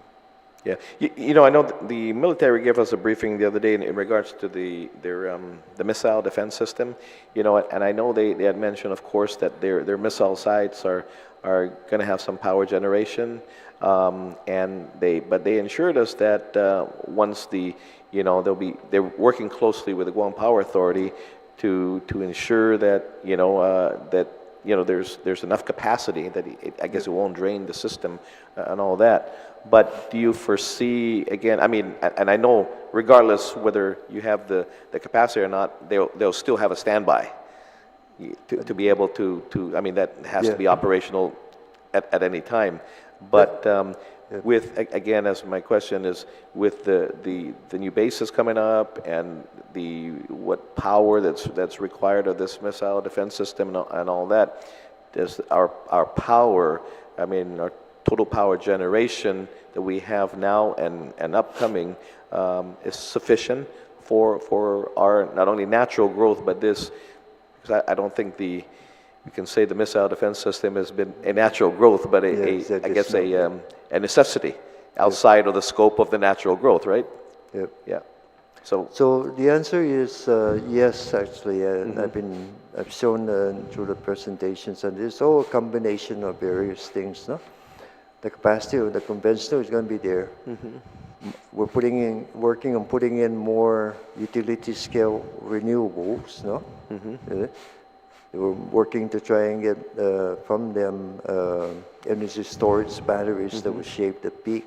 All of that allows us now to again have more and more capacity to add more customers, including I'm hoping we get to the point where we bring in a lot more data centers here to Guam.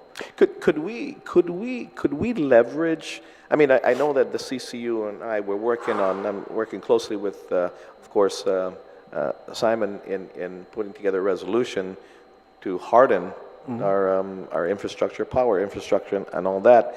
And we're wanting to make sure that we're on the same page with wordings and things like that, right? And present a one Guam, united Guam, for our argument.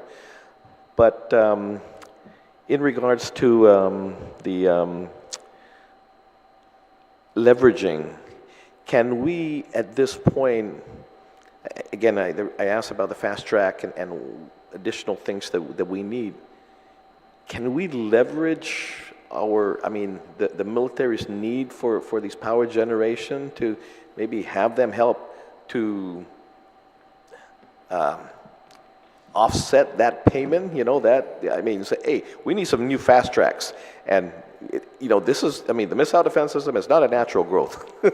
It's an urgent need, and it's going to take this.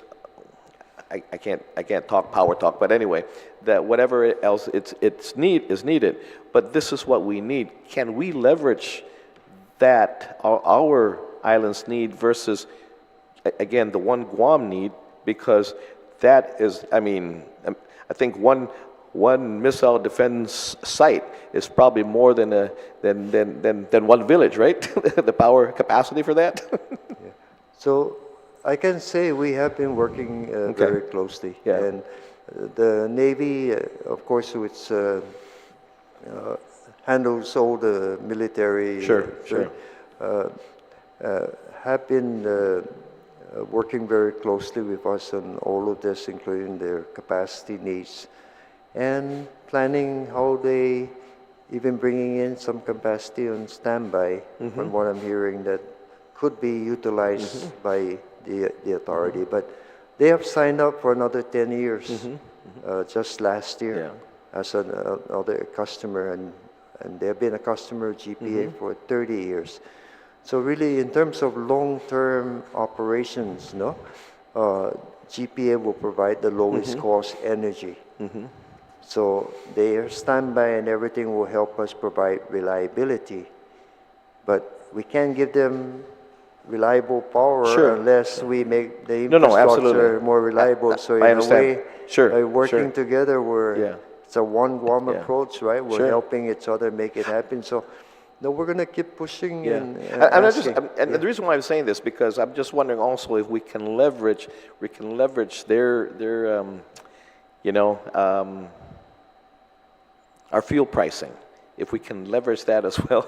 I know that they're goods that come in, right? They come in the same boat, and they're a lot cheaper on base than it is outside. But I'm just wondering if we can help leverage our stance with what their needs are, and because they're it's their power is being provided by the same power company that's running all of ours. So I'm just wondering if we can also leverage fuel costs for that with them. I don't know how we're going to do that, but is there a way we can do that? I know Simon's shaking his head, but I'm just wondering, because if we could, I'm sure he would have done that by now, right? I'm not quite sure. I do know that the Ukudu power plant will reduce our import of oil by 500,000 barrels. And of course, 20% of that savings will go to the military. I'm just trying to find everywhere we can that we can,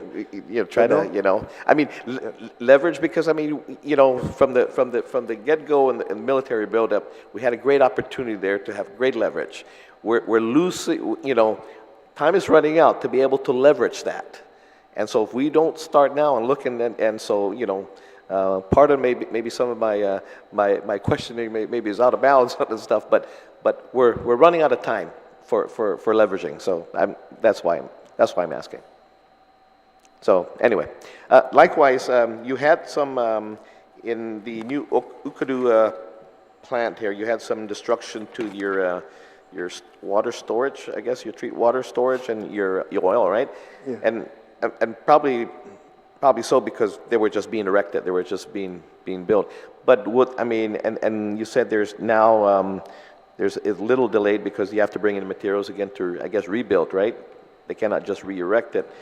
Would that require a design change, that, or? No, not a design change, but more material procurement. Procurement, getting okay. Line, getting it all here, and then constructing. Okay. So I'm going to try and work with them, and first of all, agree on a commissioning date, and Yeah. then secondly, see whether there's some incentive, no, for all of us to get it done quicker. Yeah, So, and like I said, I mean, of course, it was just being erected, so it's not fully reinforced and all that. But I'm just wondering whether or not, again, and the reason why I said design change or material change based on the wind speed and things like that, whether that material can hold up. But again, seeing that again, it wasn't 100%. It wasn't ready. It wasn't full. Not even a roof or anything. It's just like a crumbling. Yeah, I mean, And it was easy to bend. Yeah, and then when you have liquid Yeah. in that, it makes Sure, it stronger. sure. And stuff. Okay. So that's So you're only looking at maybe a month or two of an extended time based on that. for Well, you said the may switch to the end of 2025, but then now January of 2026. yeah. So I mean the delay is not that long, right? No, it's it was supposed to be April 2024 Oh, April. next Oh, okay, year. okay. Yeah. So now it's about 18 months after. Oh, 18 months delay. Yeah. Okay. Let me see. I think that's it. But I want to say thank you very much for all the hard work that you guys have done and all the the power companies that came out to help us. And likewise, our office got tremendous amount of calls from constituents whose power poles were down and lines and things of that nature. And we worked with the different mayors whose villages that they had, and about 85% of the estimated time that your folks gave us to relay to those folks were right on. So I got to say it was thank you for that. We gave them at least it can't be done today. I mean, the pole was in half, and a new pole has to be erected, and I'm sure you're not going to want to put another wooden pole and things of that nature. But like I said, about 85% of the estimated time that was given to us and relate to those constituents were pretty right on. So I was asked to relay great gratitude to you folks for that as well. And again, working with the mayors from the different villages who called us with that, because we said, let's ask the mayor because I don't know exactly what street that's on or where that's at. But thank you for that. Yeah. Yeah, thank you also. Yeah. I think that's it. But I'm looking forward because I know Simon, I've got received your input. It looks like maybe next week we might introduce that, and so we're looking forward to that because, as you said, the areas that were underground, I mean, withstood. Yep. And so one other thing. New housing developments that are coming up, they're going underground, are they? Or are they being required to go underground? They probably should be. It's something we are looking at right now, really, because the cheaper way is overhead, of course. If we are moving towards an underground system, then we have to get things that are built. And I think there's probably some maybe newer homeowners and looking at what comes our way and say, is this housing development? Do they have underground power? And maybe that's where I'm going to settle. So anyway, I'm just wondering if down the line that's where we're going to go. How did Sinahanya do? Because Sinahanya is underground, right? Most of Sinahanya is underground. How do they do in the storm? When They did well. When we go in and we fix the main line, then they're basically up. Barrigada Heights also, we went and fixed the main line, 500 customers go out. There's another group in Agat that had the hybrid system where it was underground from the weatherhead all the way out to the road. Yeah. We fixed the main line, they're done. They had to do. So we have 20% of our customers now have underground secondary. Okay. Yeah. You know? So we come in and underground the primary. Yeah. All of those will come on very quickly after, you know. And if I'm not mistaken, that GPA's underground power cannot be integrated with the telecom companies, right? I mean, is there a... No, the telephone company get all their power from us. Or the telecom companies, yeah. Yeah, no, you could put in, when we put in underground, you could actually put in a conduit for the communications company. A case in point, no? We always, whenever there's, whether GWA is digging from here to there, putting in a pipeline, we try and write on that contract and put a conduit for fiber optics. So we're doing that. We're almost the entire island, except several areas in the south, is needing fiber optics to be extended.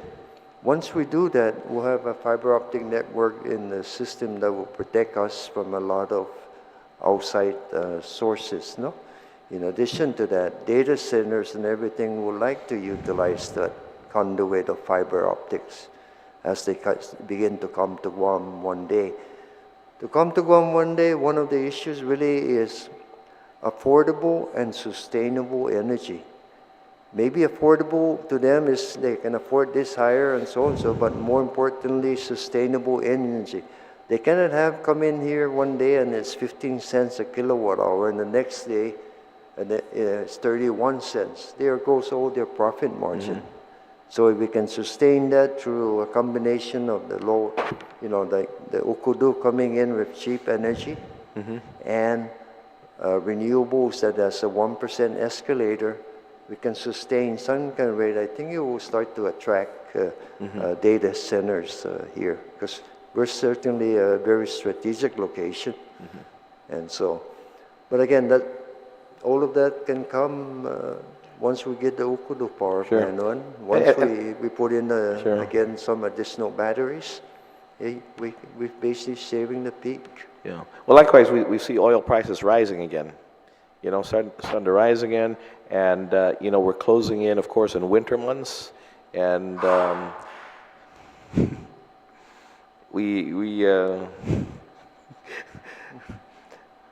unfortunately, we don't have winter, but we get to pay the winter prices for oil. And so where do you see gas prices between now and, I guess, the winter, which is down the line for us, you know, in those months? Well, really, it's starting to climb up again. It went down to, like I watched some of this WTI for fuel oil as a gauge, and it was down to 69. Now it's up to 81. Yeah, so it's been going back up the other direction. And so we're not back to where it was in. Yeah, well, I mean, we still have Ukraine to deal with. I mean, that's still a situation. Hasn't ended, and you know, escalating even more as we speak. But anyway, I think that's it. But again, thank you very much for being here tonight, and thank you to you and all GPA and all the again the men and women who came out here and helped us in our recovery. But thank you very much. Thank you, Mr. Chair. Thank you, Senator Lujan. Okay, so one of the big questions we've had from the community was, why did the water wells fail during and after the typhoon? You indicated to me that 5 wells were down due to vandalism or theft, and parts and property belonging to the people in Guam, including batteries and wires and other generator parts, went missing. Has an investigation been done on those instances, and has information been forwarded to the Attorney General regarding these crimes? And again, maybe I missed one or two, but our policy is every theft or anything is reported to the Guam police. No? And then and even theft of energy. There is, we take it all the way. Regarding the water wells, was regular maintenance performed on these water well generators, and were these maintenance records provided to the Attorney General or the Guam Police Department as part of the investigation? We did comply with the Attorney General's, I'm not sure what you call it, the request for information or all of that. No, we did supply it, and we complied with that. Okay. Is there any indication that this theft was done by someone on the inside who works for one of our utility agencies? I'm not sure, Senator, but typically there's no real reason for our team to do that, especially pull lines off, for example, cutting lines or all that. As could be seen, I think they did catch some people during this past storm. Going around cutting lines and rolling it into their cars.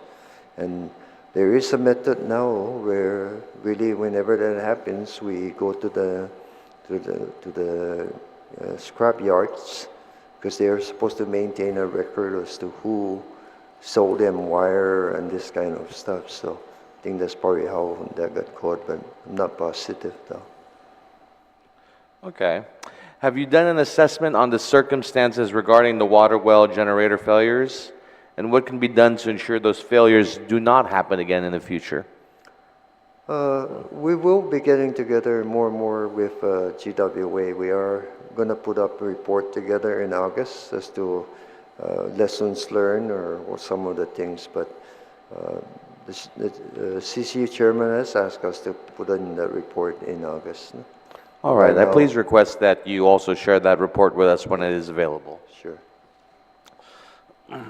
And at this moment, what sort of resiliency measures are you looking at going forward in regards to generator for water wells? I'm sorry, sir. What kind of what? What resiliency measures are you looking at incorporating going forward in regards to generators for water wells? First of all, that's exactly in the 2.3 billion that I noted. And there's two things to do. One, underground the system, and secondly, make them more resilient and add additional fuel capacity to them. Second, you can have one only and not the other, because you could have a blackout in the whole system, and therefore your underground line won't serve you any energy, and therefore your standby generator has to be there. No, but then doing both will certainly get the recovery faster and avoid things, much more issues. So we have a work in progress to do that, and again, it's in the top of our list for some kind of funding. I want to follow up on a point made earlier by Speaker Terlahi. So I just wanted to be clear. The money that was supposed to be used to replace and repair water well generators was used for other purposes. Do I have that? Do I understand that correctly? First of all, there's a surcharge in the bill, and that surcharge is mixed with all the base rate to be utilized again, and the base rate to be utilized for the entire needs of the agency. Yes, we do spend money on the water wells, but it's not a dedicated number, not a dedicated funding source for that scenario. No. Okay, so it's not by statute or mandate a dedicated funding source, but do you think it was, with the benefit of hindsight, do you think that it was prudent to use it for things other than what it was, not other than what it was intended for, but I mean, clearly this was for water well generators and you use it for other purposes. Hindsight being 2020, like, would it have served you guys better if that was a dedicated source? You see, we file a rate case, and the rate case will be for our needs in operation and maintenance. And also in the rate case will be for generators, no?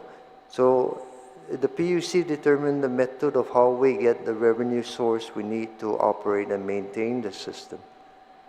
So back then, I don't have all the dockets or whatever, but that's how they did. They mixed the two together, and basically you have $100, if you will, to do everything you have to do, including the standby generators.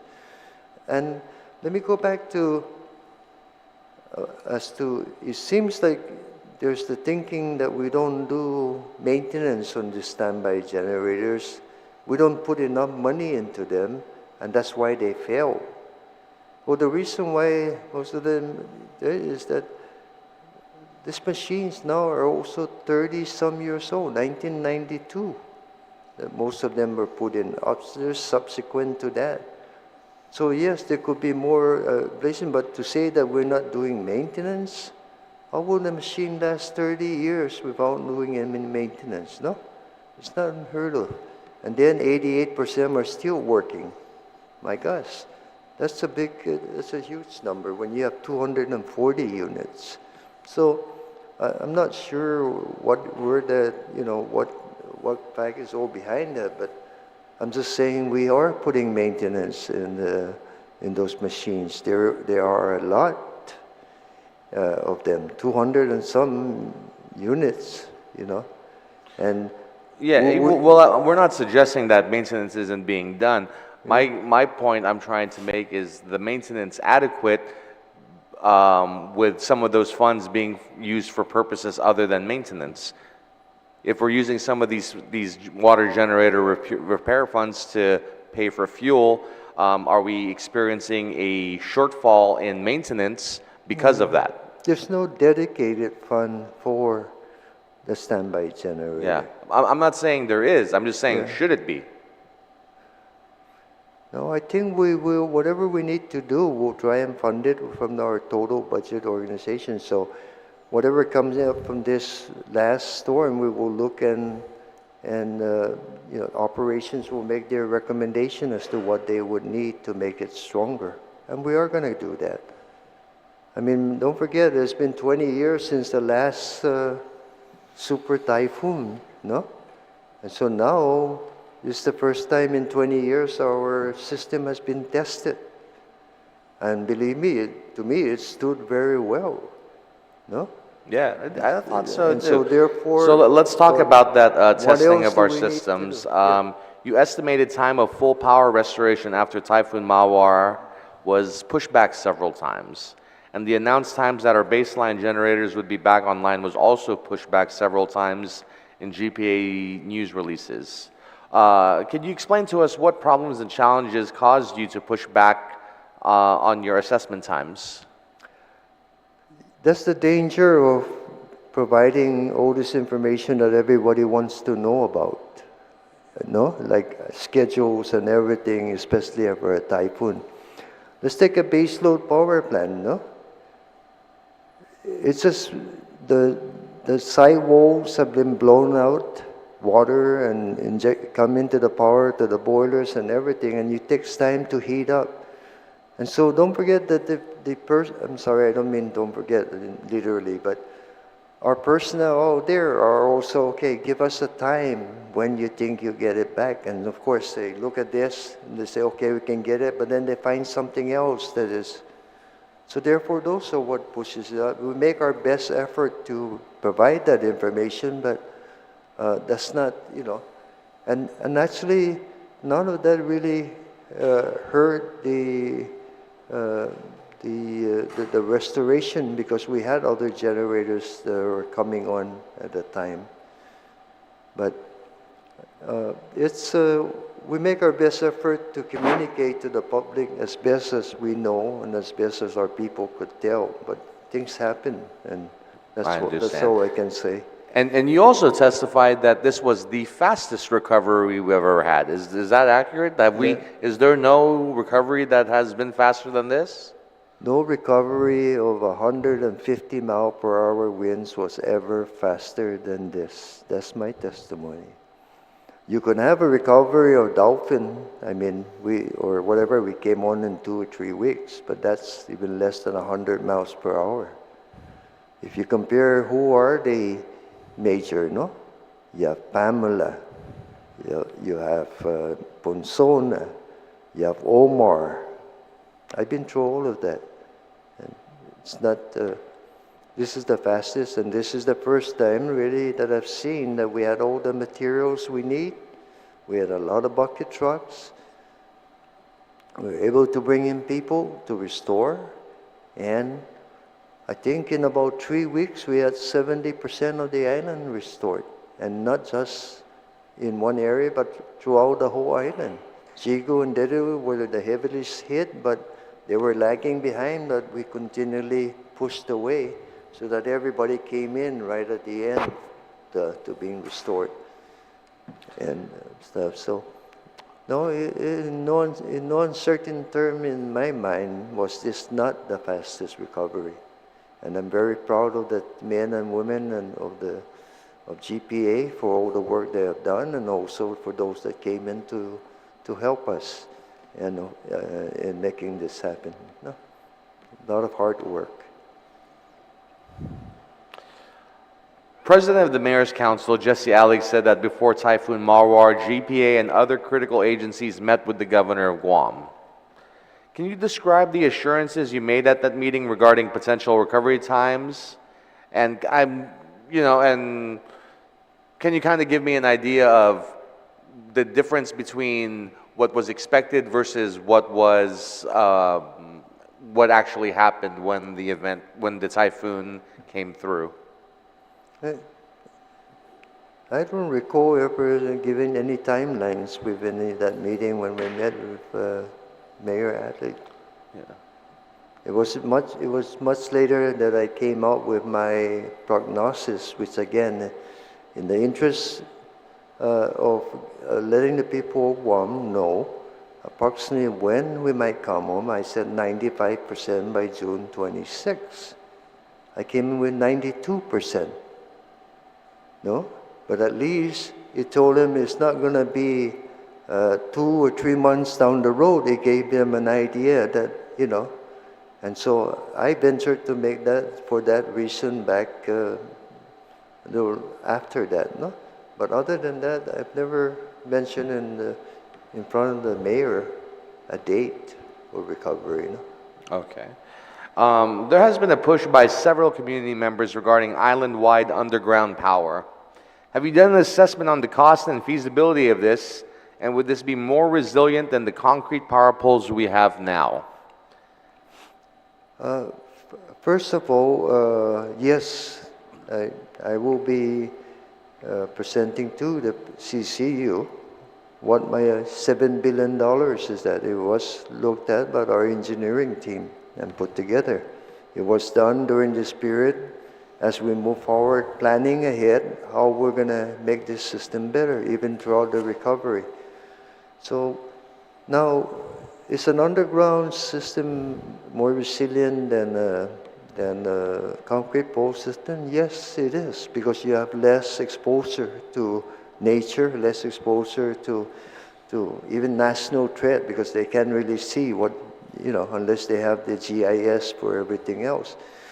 The only question is, back in the early days when we started down the path of what is the most resilient way for Guam, it also included the issue of what was most affordable.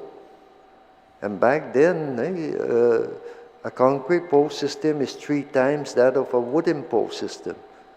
An underground system is 10 times more than a concrete pole system. So either you're going to put underground here or you're going to concrete lot, no? So that's why that path went down, and after 3 or 4 decades, we are 98, 99% concrete pole, and now we got the luxury of getting this thing down to about a month or 6 weeks. Now the next question is, can we make that even more resilient? Yes, we can put in more underground, and everything that we put in cuts it down. Because we have both, underground, which is better, and concrete, which is certainly better also than wooden. So yeah, and it's really about the dollars and cents, because we talk about rates. We haven't raised our rates since 2012, 2013, our base rates. We've been living within that, no? It's the Liac been going up and down, but every time the Liac goes up, I try to hide my face. When Liac goes to 20 low and the price of energy is about 20 cents, everywhere I go, thank you, no? Because it seems 20 cents is an affordable benchmark for me. So that's kind of been what I've been trying to target, to be less than, no? So if doing the entire island with underground power is cost prohibitive, what about just for critical infrastructure like the water wells and places like the hospital and whatnot? Would that be something that'd be much more realistic to achieve? Well, that's the 2.3 billion, 2.4 That's part of billion. that plan. Yeah, that first 1, 2, and 3 items is the critical, what I call critical, and that includes, in my opinion, in our team, it includes communications, it includes medical facilities and other critical infrastructures, no? Shelters, and schools, and different things like that. That's part of that 2.4. So part of resiliencies in emergency situation isn't just the state of the equipment, but the state of the organization as well. When power was going down and communications was going down, organizationally, were your crews able to communicate effectively during the incident itself? Yes, our radio system stayed up. Okay. And I had heard something mentioned earlier about that every time some pipes were going in, you guys try to get some fiber associated with that too. Do you guys currently use that fiber for anything? Yes, the northern part, there's only about 12 areas in the southern portion that doesn't have fiber optics for us. Fiber optics plus we want to build a second system control center as for redundancy and resiliency. It's about $15 million. Okay. With that amount, then we can have a fiber optic network. And by the way, that fiber optic network can be utilized by other entities, even government of Guam, no, to be used for broadband or other things that in scenarios. So there are some potential benefits that will come up from this in the near future. Okay, so let's talk about authorization versus capability then. So the way it sounds like you have a very comprehensive fiber optics installed into the ground right now, except for a handful of places down south, we got this very extensive fiber optic system already installed. With this fiber optic system, is this the sort of thing where if the telecom companies were to go down, could we, would it be capable of plugging these telecom companies in so that we can maintain services to the island during emergencies? Well, that's part of the thought, no, that they can either buy or rent, whatever, some of the fiber, no, within that conduit system so that they can maintain their system. No? As a matter of just understanding the scale of your fiber optics network here, we have several very sophisticated telecom companies on the island. Do any of them have something similar to what you guys have, just so we can understand what we're working with here? There are some that have some fiber optic networks in the system. And the reason I know that is our Assistant General Manager of Engineering and Technical Services, Mr. Cruz. He's really been heading that part of our growth. And he's mentioned about even talking about fiber swaps. Maybe in some areas, instead of us building, we'll swap some fiber. No? But really, it's also looking at building this all up to help with scenarios like what you're talking about, or broadband, or data centers coming in and traveling through the fibers. No? Okay, so let's whisper of a dream here a little bit. We have this amazing fiber optics network already in the ground here. Would this be the sort of thing that in times of emergency, or even just regular use really, just regular day-to-day use, would be this be the sort of thing that would allow us to provide island-wide data and telecom services to the island through GPA and this fiber network? Potentially, and we can have a discussion on that. And let me bring in Tenko, because he's way ahead on. It's quite a jump into this whole thing about this communications, fiber optics, and broadband. No? Yeah, But yes, because on the one hand, yeah. I'm very impressed by this underground fiber optic network that you guys used as communications during the storm. Yeah. That being said, I'd like to explore what we can do to expand it, because as you saw, one of our biggest challenges during the typhoon was communication. And how handy would have that been if not only were you guys have these critical infrastructures underground, but we had this fiber optic network that allowed us to maintain communications after everything went down.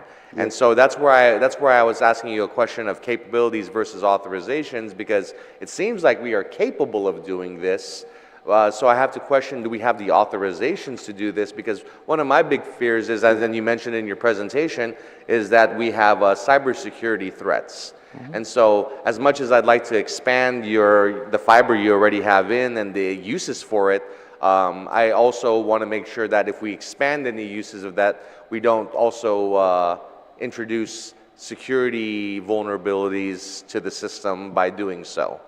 But I really think that not only could this be a valuable tool during recovery times, but just as everybody on the island has internet for free, you know, I see this as a potential for that sort of thing. Am I off base on the potential capabilities of this? You're certainly on point, Senator, and I just had some discussion recently that they're working on something like that to make. So I think we can set up a meeting with yourself and our Assistant General Manager, and we can give you an idea what this all looks like. Because, yeah, certainly, first of all, cybersecurity is our main concern, and that's one reason why we're putting in this fiber optics, no?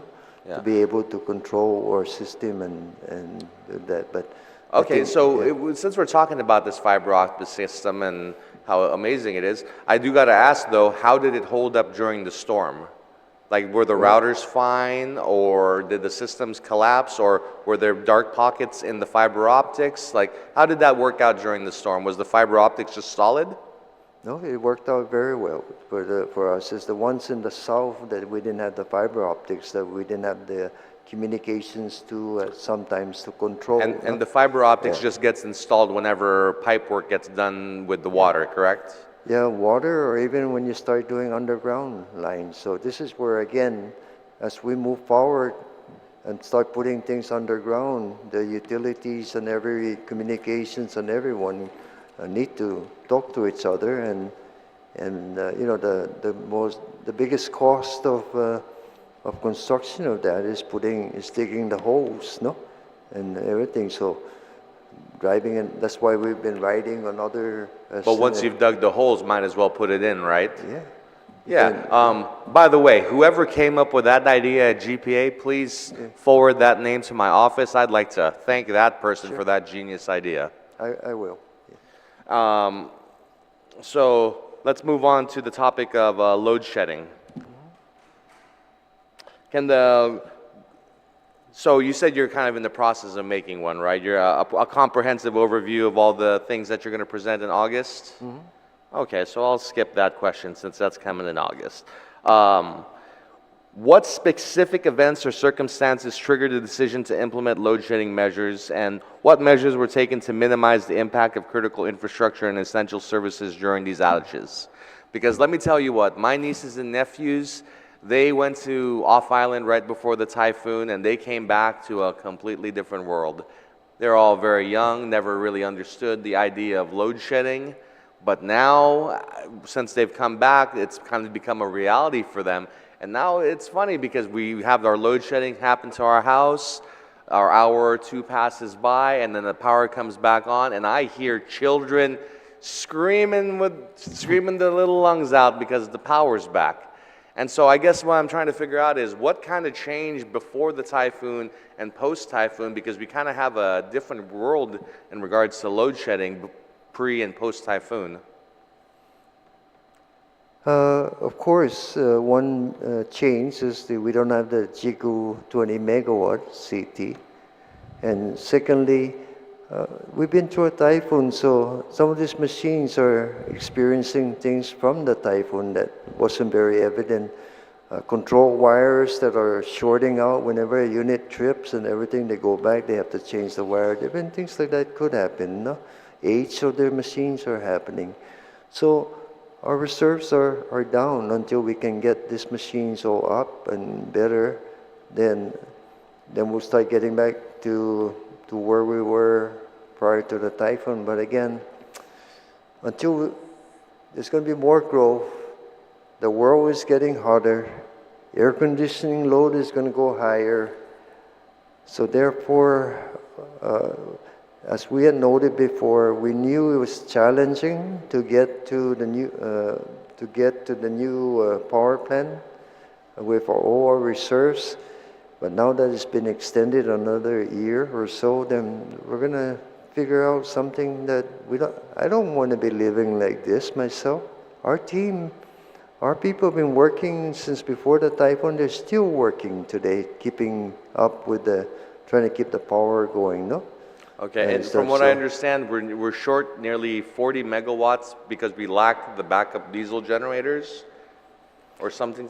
Do I have We're that? short 40 megawatts because one, Cabers number 1 had a tube leak. That's 35. Then Dedru CT1 had a clutch problem, no? And that's another 18. And then Mitigation CT had another problem with a probe. That was another 17. So 35, that's 70 megawatts, of course, which some were reserved, no? So we're short close to 52 megawatts then. Something like that. I was looking, and you know that curve I showed you earlier? We were 189. So yes, we were at peak time. That's what we were short about. If we had these backup diesel generators working, would load shedding be necessary? Backup diesel, you mean the stamp? If those were, well, it would have been a little bit necessary because Cabras was still down, no? Yeah. But that's where... But how much would the shortfall have been if these diesels were working? 5 or 10 megawatts, maybe 2 or 3 circuits over the peak. So the much less. Would have been almost negligible, just a very small amount then. Yeah, much less. Yeah. Okay, because I know there's talk about temporary power sources. Yeah. But let me tell you what. For me, a trigger word is the word temporary, because I've discovered that in government, if you want something to last forever, you call it temporary. And so I have great ambivalence towards temporary power sources, because not only are they fast, but they're also very expensive and very inefficient. And so rather than going that route, I would much prefer if we could do what we can to fix those diesels. And from what you were saying in your presentations, part of the problem has been protests at the procurement level, correct? Correct. And that's what's been holding up the repairs of these diesel backup generators. Correct. Okay, and so if we were to help alleviate this problem, we might be able to get these backup generators and avoid most of the pain of this load shedding. Correct. Okay, so I will be in contact with you in the near future here to see if we could work on some legislation to help mitigate that issue for you folks. Thank you. Thank you, sir. Now that you know you've done the work and kind of had a chance to do the assessment. What is the current state of Guam's power grid infrastructure, and how has it evolved over the past few years to address potential load shedding situations?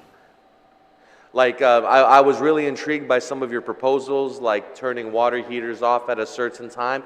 Is this, I know you have a smart grid now, is this the sort of capability a smart grid would be able to do, you know, turn little knobs here and there to get the, is this something that can be done with that, with the smart grid technology? Yeah, it could be, or it could be, yes, with the communication system with it and some gadgets, if you will, that will work with that. So our team is looking at that now and maybe doing a pilot project. And just ask again, load management, no? Because really no one gets hurt with just shutting off the water heater, because there is some, you know, it's not your most essential part of your, especially life here, you know. So But let me huge reframe the capacity. question a little bit too. It seems like you guys are doing as much as you can on your end, you know. What has our country done for us? So I guess our question is, what can the country do for you guys? What can the island do for you guys? If we were to really get on the horn, have a community kumbaya, and had everybody conserve power, turn off their lights, and do all those things, would that help with load shedding? How much conservation would we have to do as a community so that we could alleviate the problems of load shedding while you guys get your diesel generators put together, or perhaps, you know, because, you know, I don't like to conserve if I don't got to, but if my conservation will lead to my neighbors or another village having power, you know, I'm more than willing to do my part as an individual. So, I mean, give me an idea of how much of a community effort we can do to help mitigate this while the necessary repairs are being done.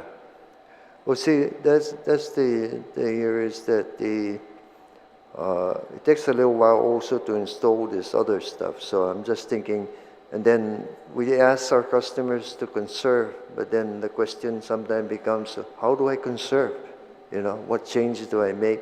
Yeah. Like, do I turn off my aircon for a couple hours? Like, how many people turning off their aircon for 2 hours does it take for us to solve this load shedding problem? No problem. But of course, if those that with power turn it off, I think it will help with load shedding for sure, just like the water heater. But again, that's not a very, to me, I just hope but we will continue to work on these different programs, Senator. It's just, So one of the things as you were doing your presentation that really kind of, I don't know, sank in with me was it seems that it's kind of reality that load shedding is just going to kind of continue as it's going until we get that Ukudu plant up. Do I basically understand that correctly? That's correct. Until also we can get some of this, I'm hoping not hoping, we're working real hard to get this other stuff up, and with your help with the 41, if I can get more machines up.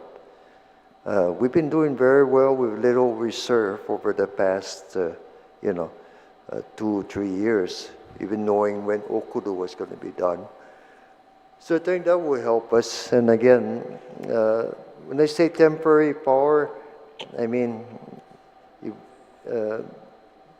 can either lease it or you can,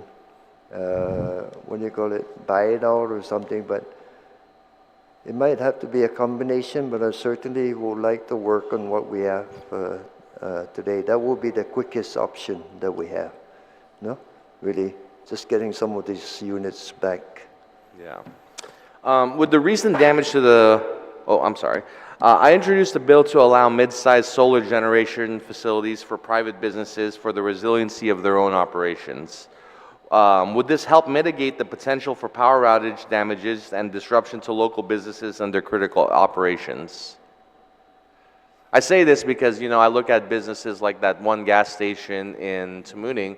They had a little solar farm there, and because of that, the government itself was able to avail of them for fuel during the emergency. And so I guess I'm trying to understand, would having more businesses with with a greater ability for self-sustainability be something that our grid could handle? And in your professional opinion, would it be a good idea? It really depends because for example, we have 2,500 net metering customers now on the island. No? Some of those are in a particular circuit that are causing power quality issues. So, and again, the power usually flows this way and not necessarily this way in terms of the transformer that is there. So therefore, what happens is higher voltages occur at a certain time of the period for other customers. So we can't just plug in and play anymore. At this point, we have to make sure we analyze. They may have to mitigate it by putting in battery. There are some that could occur, but the system has to have a battery so that if it does drop like this, we don't go back to where we were before we had the 24 megawatt, 40 megawatt total of frequency control batteries that we have now. At some point, if you keep adding, then that's not going to be enough to, so we have to, so it really has to be. So it sounds like it's generally a good idea, but it's going to require a battery. It's going to be required batteries, and we have to work together to make sure that if you are tied into the system, and again, a battery will only get you, what, a day of operation. So if it rains more than one day or whatever, then Problems, yeah. your problems, then you're going to be on the grid, see? So we really have to make sure that, I mean, it doesn't take that much unless it's a big capacity, but it's got to be really coordinated. Okay. And of course, the one thing that I'm really noting is that net metering customers don't pay anything for the grid, no? That's a $5 million subsidy a year from non-net metering customers. Subsidy may not be the right word, but it is saying that there are debts that are not being paid by others. It's being paid by those that are non-solar. So as we add more and more, we have to change that net metering policy to some kind of avoided cost plus. So then that doesn't become 10, 15, 20 million dollars of, to those that could put in solar versus those that cannot put in solar. Okay, I got a question then for that net metering. So for the individual on the net metering, if you were to recover that subsidy, as you say, in costs, how much would that increase the average solar user's cost for you to recover that? Because I know a lot of people who are on like the really good solar are paying like $15 a month. So if you're one of those people paying $15 a month, how much is my power going up, or how much is my bill going up to recover that subsidy, as you say? The $15 a month? I'm sorry. Yeah. If I'm somebody with a good solar system and I'm paying $15 a month for my paying how much is my power going up, or how much is my bill going up to recover that $5 million you said is being subsidized by other people?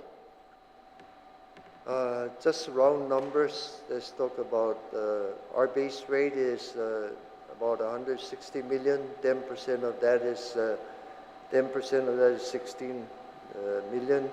The subsidy is 16 million. So therefore, and the cost, therefore they're going to have to pay about that 10%. See?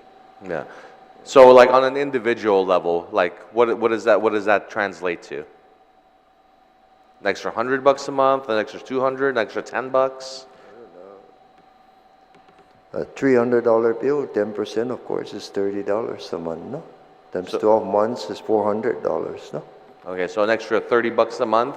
Yeah, something like that. Okay. And then you keep going that direction, that's not the big. Case in point, you put all the schools on the same program. Now you're talking not 15 million, now you're talking 20, 30 million, no? Of dollars, see? If that rate were to be adjusted so that it's not being subsidized in the same manner, like it's being paid for, would expanding the net metering program to all the schools be something more viable? You won't call it a net metering program anymore because net metering, it connotates, worldwide, it is full subsidy. So you will call it some solar PV compensation program, whatever, no? And that would allow that. But yeah, if the solar generates energy there, we don't burn fuel. So whatever it costs us for fuel, that's of course one of the solutions. If your energy is being produced in an area here, whereas our power plant is coming this way, the line loss is going there, will come down. So therefore you are saving. So things like that could add up to a program that would allow now to make that happen. The next question is, do we need a battery to handle intermittency? Perhaps not if GPA had a big battery to allow it. So therefore, this is what I mean. You don't have thousands of small batteries. If we just have a big battery with GPA. Let GPA be the, as long as we can get the parity done, and it's our model is oil to jobs, no? Okay. Oil to, so we work that together, and then the conventional unit is there as your backup. That is your battery. That's your battery, whether it's 20, 30 days of rain, or 30 days times $2.10 of batteries in your house to as a fully solar provider to survive 20 days. Because that's how much it costs from my calculation, 7.5 cents a kilowatt hour for just a one-day battery system to survive 1 day of energy. Okay, let's shift gears a little bit. How does the Guam Power Authority coordinate and communicate with other relevant agencies such as emergency services and local authorities during load shedding and power outages to ensure public safety and minimize disruptions? Like, is there an SOP for communicating with these relevant agencies, or does it just kind of happen and cowabunga it is? We have a press release which is to a whole lot of people, and we can put more on that. Other than that, there's no, there's no other communications on that I'm aware. Unless there's issues that are emergencies or whatever out there, then they call us, we call them. No? Okay. And are there any plans in place to diversify the energy sources used for power generation to reduce dependency on a single energy supply and enhance energy security on the island? So I guess that's really just what do you guys got down the pipe for more energy? More solar with energy shifting batteries. Of course, we are going to have the new power plant, which will reduce very efficient, reduce consumption, but also potentially could burn natural gas. So we're in the process of having a study, update the study that we did many years ago as the initial case, and we've asked the PUC for their approval or that. But again, the sources of energy we're looking at will be ultra-low sulfur diesel, potentially natural gas, because it'll save us another $35 million a year by converting to natural gas. And then, of course, solar PV as a hedge against rising, so that they can try and bring the pricing to be an affordable and sustainable energy cost for the island. Okay, is GPA still on track to make its renewable energy mandate? Yes, of course. Our target is the mandate is 50% by 2035 and 100% by 2045. We are targeting 50% by 2030, and we're working our way towards that. We do have a phase 4 bid out now for about 180 megawatts of solar PV. We hope to open that bid before the end of the year. Okay. With the delay in the Ukudu power plant and need to run our baseload generators for a longer period of time, what is the status of the fine waiver from EPA regarding the continued operation of our baseload generators? We are we are in discussions with them at this point, our lawyer, and so we'll have more discussions soon. We do know that we cannot shut down Cabras 1 and 2. Otherwise, we're all in the dark, no? And therefore, I think we have done some very positive things, in my opinion. One, we have now burning 99.9% less sulfur dioxide on the island than we were in October of last year. Of course, we're paying the price of a higher fuel cost for that, no? So we are meeting the National Ambient Air Quality Standard for SO2. We have clean air. And so I think, I don't believe they will be unreasonable in any of this, so we'll be having more discussion. Certainly, Typhoon Mawar was none of our doing, no? Yeah. The damages that occurred was none of our doing, so therefore, in good faith effort, we want the power plant to be done as soon as possible. We would like to retire Cabras 1 and 2 as soon as possible. It's a burden for all of us to continue to try and keep it running, no? Yeah. What are the key lessons learned from the recent load shedding and power outage events? And what actionable steps will be taken to prevent or mitigate similar occurrences in the future? Right now, we know we have to get some more reserve. We need to make a concerted effort to get more machines back, no? And again, we've been trying and working on that, and hopefully things will stabilize soon, but we are. And did I understand your slides correctly that we're looking at load shedding as basically a reality, a day-to-day reality up until at least October, if not longer? The potential for load shedding is there. It doesn't mean that load shedding will be always there. That's why we, even in the media, that's why maybe some people get confused with that, but it's just potential load shedding if the system's too high. We're vulnerable, no? Maybe we're vulnerable over this period of time. And what are the conditions that will make that happen? We have two big machines down, right? It's very hot outside and all the air conditioning are pumping away, so the demand is going up and we have less capacity, no?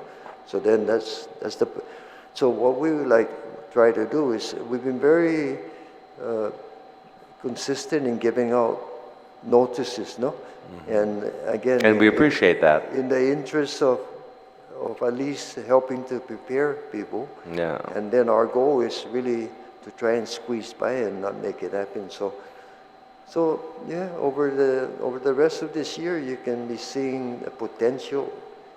And actually, let me hold that back. We've been seeing the potential really for the past 2 years as we're going towards the construction of the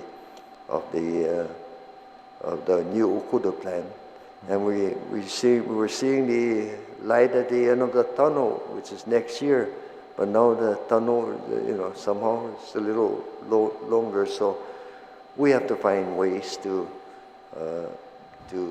keep this going, because it takes a lot of energy. Our team out there, believe me, are working many, many hours just to keep up with some of these issues that we have. Not just counting the storm, but on a regular basis, these machines are requiring more and more maintenance. I'm a big believer in the idea that what can be measured can be improved. How will the Guam Power Authority measure and report progress on its efforts to reduce load shedding and improve power grid reliability over time?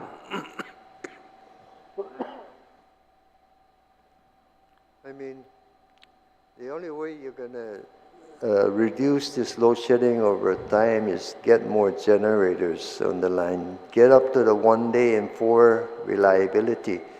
All of that comes at a cost too, no? So is that what we want to do? Then that's, what we have to do. Other than that, if we get by this year, we had 5 additional cases of load shedding. How much did that cost us versus? So I'm not sure. We're going to do our best to try and avoid this. We've been doing it for a while, no? I'm just saying, hey, bear with us because we just came out through a storm. Our team are there. The machines are probably just settling down.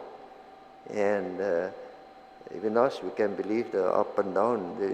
You heard about Mr. Murphy, right? Oh yeah, whatever can happen will happen. We're trying to get him off the island, It's been too much here, So far I've been asking what you can do for the legislature, but I guess now it's time for me to ask, what can the legislature do for you?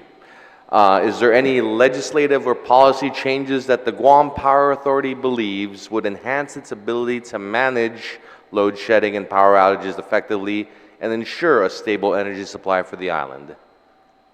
What do you need from us? Talk to me, Goose. Help us get through this procurement protest issue. It's very difficult to operate,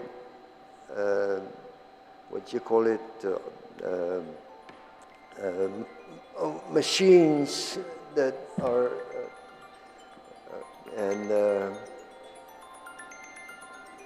sorry. Well, sir, you have invoked the procurement issue 3 times like now, so that is like Candyman. So I will show up and do what I can to help solve that problem. At this time, I'd like to recognize my colleague, Senator Kinatsa, if he'd have any questions. Thank you, Mr. Chair. Hafidin, good evening.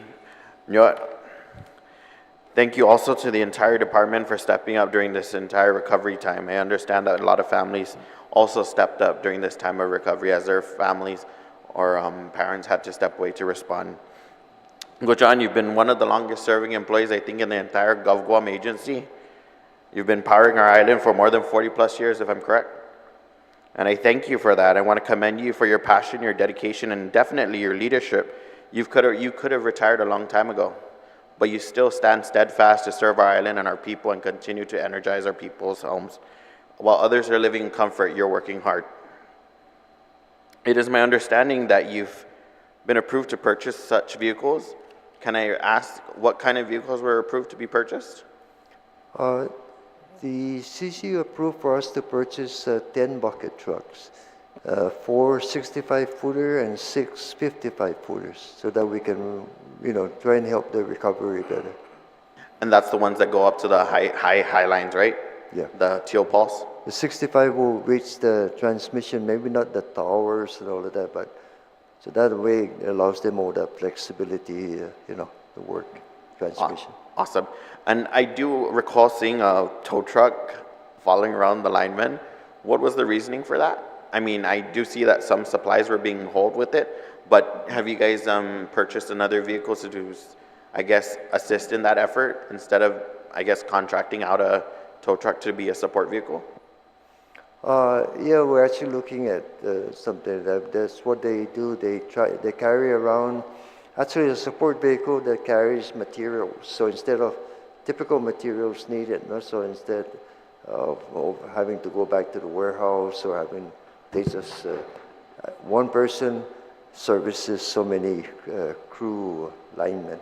So it goes here, gives the material right within that area. Noted. Thank you so much. I was wondering, with the recent activity, of course, in the Indo-PACOM, we've been briefed about possibility of missile defense on our island. I know that my colleague earlier brought this up, but do you guys have any cybersecurity experts, and have you guys made any efforts in that endeavor? I'm glad in a way, but many cybersecurity experts have been coming in and testing our system and all of that. Case in point, the Coast Guard was just there last week, no? And then prior to that, other federal entities have been coming in. Because again, the grid is very important to the island and also the military here, no? So we work with them, Homeland Security, all the others. So we're constantly on top of that, no? Awesome. Okay, how are your portable substations? I know that you do have portable substations on 40-footers, right? We have portable transformers that in case the transformer goes down, we can bring out there while we make the repairs or if we have to replace it. The good thing about us here in the island is we can lose a whole substation and we can backfeed all the customers from another substation. So the design of this island is that we had that redundancy. So even if we lost this Agania or whatever, we can feed everybody from all the different substations, making us more resilient. So very strong system. It's just now, you know, to really make it stronger to the next level, we got to go underground and all of that. No, and again, if we can get money from the federal, which I believe we should be or could, no, then we're gonna have to do it like we've done it before. They make a vested effort to put in concrete poles a little at a time. So here we are 3 decades later, the island's 99%. So if we start taking a little bit of chunk on underground, we'll go a long way in the next 3 decades, no? And Yes, so I definitely. don't think I will be around then, but I think you would achieve quite something, yeah. Well, I think the response of GPA is very much substantial. The response is, I think the efforts have not been underappreciated. It's been shown that you guys have hardened up a lot of infrastructure since 20 years ago. My dad was a T&D operator as well, troubleshooter. So, you know, very proud son of that. You know, we've experienced typhoons, and I think a lot of people are just more or less, you know, need to realize that we'll get through this one day at a time. I stood without power for 42 days, and I didn't need to call dispatch. We'll get through it. Just be patient. Everyone is doing whatever they can to ensure that the island gets back on its feet. Of course, there are certain issues that are beyond the control of the grid masters and linemen, but there's just so many things that need to be done in one time, and there's only so many people that can be executioners out there.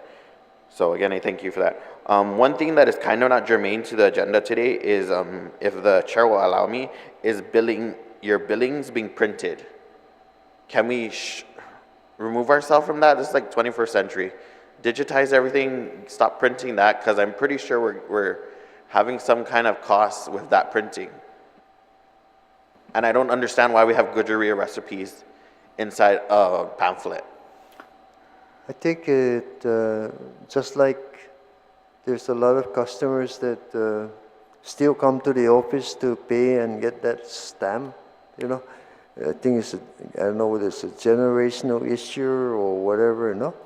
But we'll certainly look at it because, yeah, even I already just getting, never mind, I'm paperless, right? Yeah, I'm paperless, see? Thanks to the help of my neighbors. But we'll take a look. We do have, right? Yeah, do have paperless. Yeah, because I know it's online. It's just, I don't know why we keep putting out paper billings out there. I think it's kind of redundant and... Yeah, it's, right now, like, it's an option, Senator. Okay, one more thing. I know you guys contracted out some kind of pipeline layment over in Barragata, if I'm correct? For the fuel line? Oh, yes. It's my understanding that some of that area shouldn't have been, I'm not too sure if the mitigation efforts were substantial enough, but we recently heard a hearing on Agent Orange. Do you know if that area was tested for any of that kind of possible hazardous material being exposed? No, that's been done by our contractor, the contractor of KEPCO, who's the owner of the facility, Doosan. So they have a subcontractor that's doing all of that, but we'll find out. I'm not sure that any of those were Agent Orange. Yeah, it was brought up at one point that the Teason area is quite, there's some material that cannot be disturbed, mostly the soil there, because there's some kind of situational, if you keep digging up areas over there, might bring out some hazardous waste. Just a point of information that was brought up. Another one that's kind of not really a part of the agenda is the Tengisan power plant. What is the status on that being demolished? We're going to get Tango 1 and 2, Cabras 1, 2, 3, 4, all demolished around the same time. Okay. As soon as we get by and getting this new power plant on. Awesome. Okay. Other than that, as a proud son of a troubleshooter in T&D, BIBA GPA, and thank you to all the men and women that continue to serve our island. To our brothers and sisters from the Northern Marianas, Washington, Seattle, and Ponape, we really appreciate all your hard work and all your support efforts out here. Thank you again. Thank you from all of us. At this time, I'd like to recognize my colleague, Speaker Therese Serlai. I believe she has some more questions. Yes, I've been waiting a while, hoping to get another opportunity. I also want to say thank you to all of you, your management team, and all of the entire workforce at GPA. I was very grateful for all the work that they did and all the information that they did put out. I don't think it was immediately, but I don't think anybody was doing anything.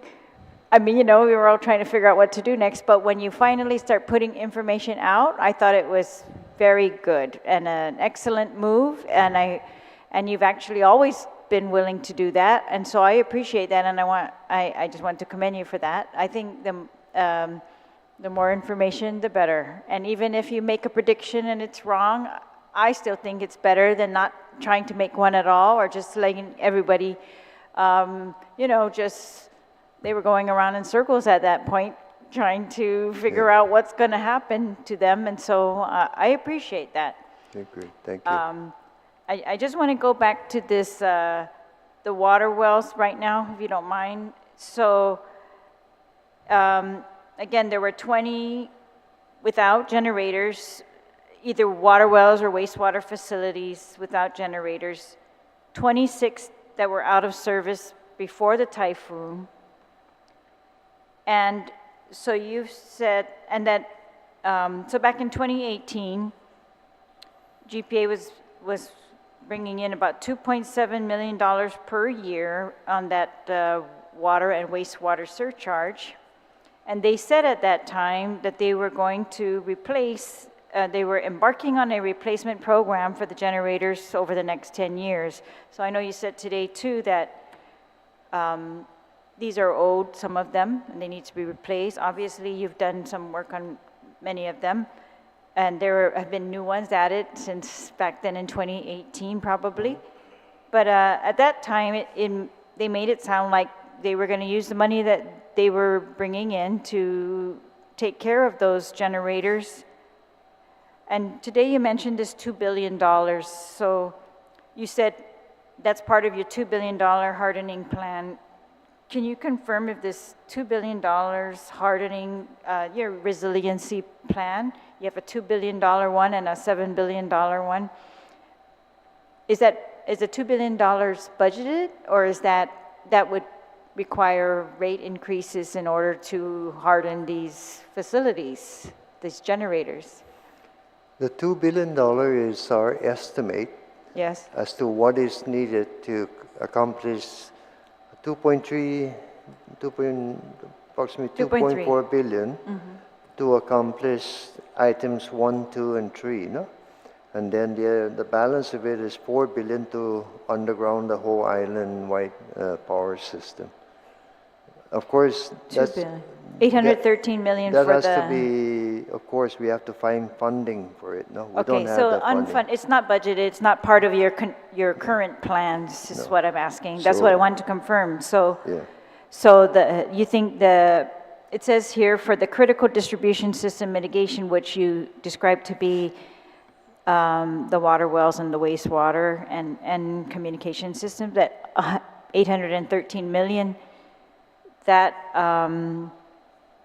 you're saying we cannot take care of those without, with the current surcharge?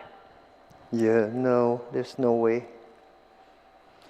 I know you said I should look at the rate study to see what, I don't know, they agreed that the surcharge would be folded into the general operations, and that you said there was also debt service being paid out of that $2.7 million up to now. But So, I will look at that and I will wait for the additional information of, how much that 2.7 million a year has brought in and how much has been spent on these generator systems and how much we might be short, if that's the case. But if there were 26 that were not ready before the typhoon, I don't know, I know you said that's only 26, it's 88%, but for me, it's a lot when we're talking about water. 26 out of 240 generators not working, 20 not Well, not there. in service. And so, yeah, 88%. Well, not in service. Well, 26. not in service. That's 3 out of the 26 already. No? There's other scenarios that are there, including Okay. to be salvaged. They're no good anymore. No? Okay. So we're going to have to salvage them. So there are things that are work in So you're progress. saying that the list that you gave us were the 26, and then how many you've restored, that you don't intend to restore all of them? Not necessary. The well is not there, then what has happened is changes within the system over time will require different generators, so those changes are made. So again, we're going to go through the whole list and figure out what is necessary for this area. But the 10 that were damaged from the 26, plus 10, 36, 5 of them will come back. The balance of the 5 we're going to claim for reimbursement, no? From FEMA. It's just like we have some here there's typhoon Mangkut damage that are still in the process. Bits. So it's not. Yeah. Well, I'm just trying to see why, we have to be accountable as to why they were not ready, why they were not working. If you have explanations like you're telling me now, then that's fine. I just... There were no necessary, Madam Speaker. Well, and then the system were running, and then we did get it back. There's a lot of variables out there in the water system. It's not just whether this standby generator is running or not. I know, but I don't want that to be the issue if that we're charging surcharge to the And people we will- for that in we will- particular we as a will- priority. I just want to make sure that whether it's being prioritized We- or if they were fixable and they just were not fixed prior to the storm, or if you're saying there were like 3 of them you had no intention to fix. I'm just trying to get the detail. So just like you put out the details on your distribution of power after the storm, I just like to know that. I think that's very important because while you say 26 is not a lot, there were a lot of people out of water, and they didn't have water for quite a while, and it's not all because of these generators. You're correct. But I want to make sure that if this is something that we can be prioritizing and fixing, that it's something that we actually are prioritizing. So I went to one of those meetings up there before the storm where the governor called in every agency and asked, "Are you ready?" was the question. It wasn't, "When do you predict you will restore the power?" It was to every agency that I remember, "Are you ready?" And every agency that I heard said, "Yes, we are ready," or like DOE was pretty much the one still scrambling to determine shelters, right? But they were getting ready, and I thought the rest all said they were ready. But, so my question is, did the governor know at that time that there were 26 generators that were not ready and 20 places without generators at all? Just because if she knew that, I know that FEMA came in later on and said they told us they were gonna put a few generators at different wells or different wastewater places, but I just wanted to know what everybody knew at the time. We'll get back to you, Madam Speaker. You're making it seem like this 26 has killed the water system, and it's not true. No? So I'm not saying that at all. the 88 that were working, the 88% that were That's working, correct. that helped the power system. So you keep going back to the standby generator. I don't Because- understand.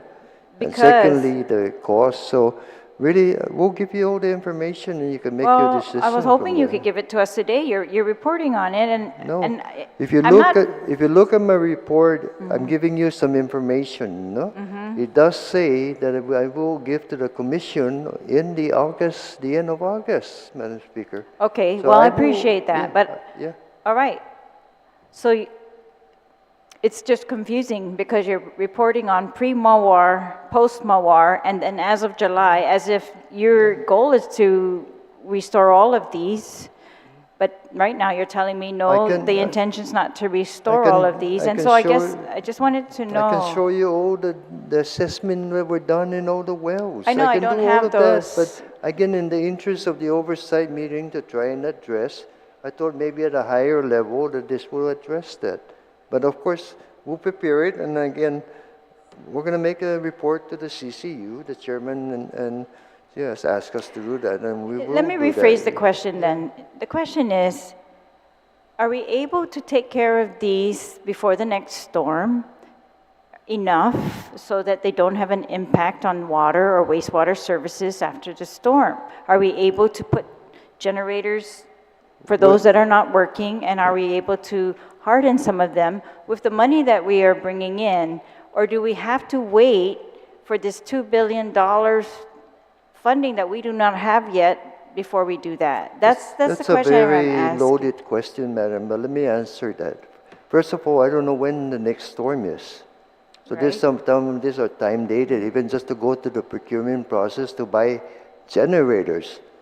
We did buy a lot of portable generators so we can move them around, and some of these that were necessary had portable generators, even though they were not working in this list.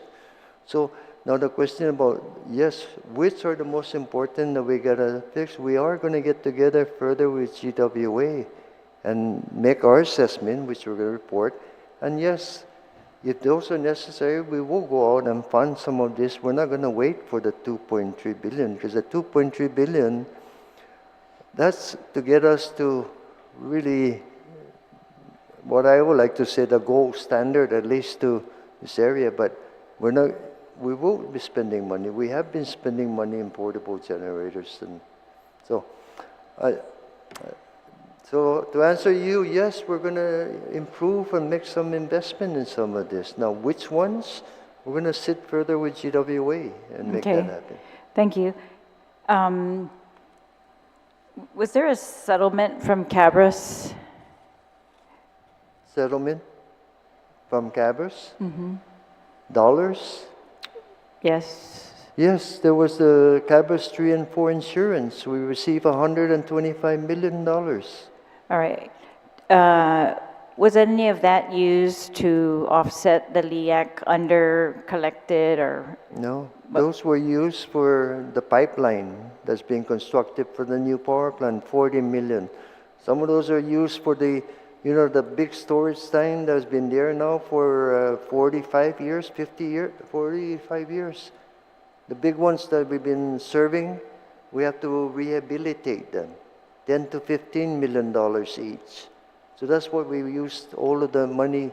It had to be, that money had to be used as the requirement by the bond indenture to be put back into the system in investment. So that's all we've done. In fact, there's only a few, there's only a little amount left, except the 40 million is in a Nanyazu trust or an account that's to be, once the Okudu power plant is finished, we pay them the 40 million.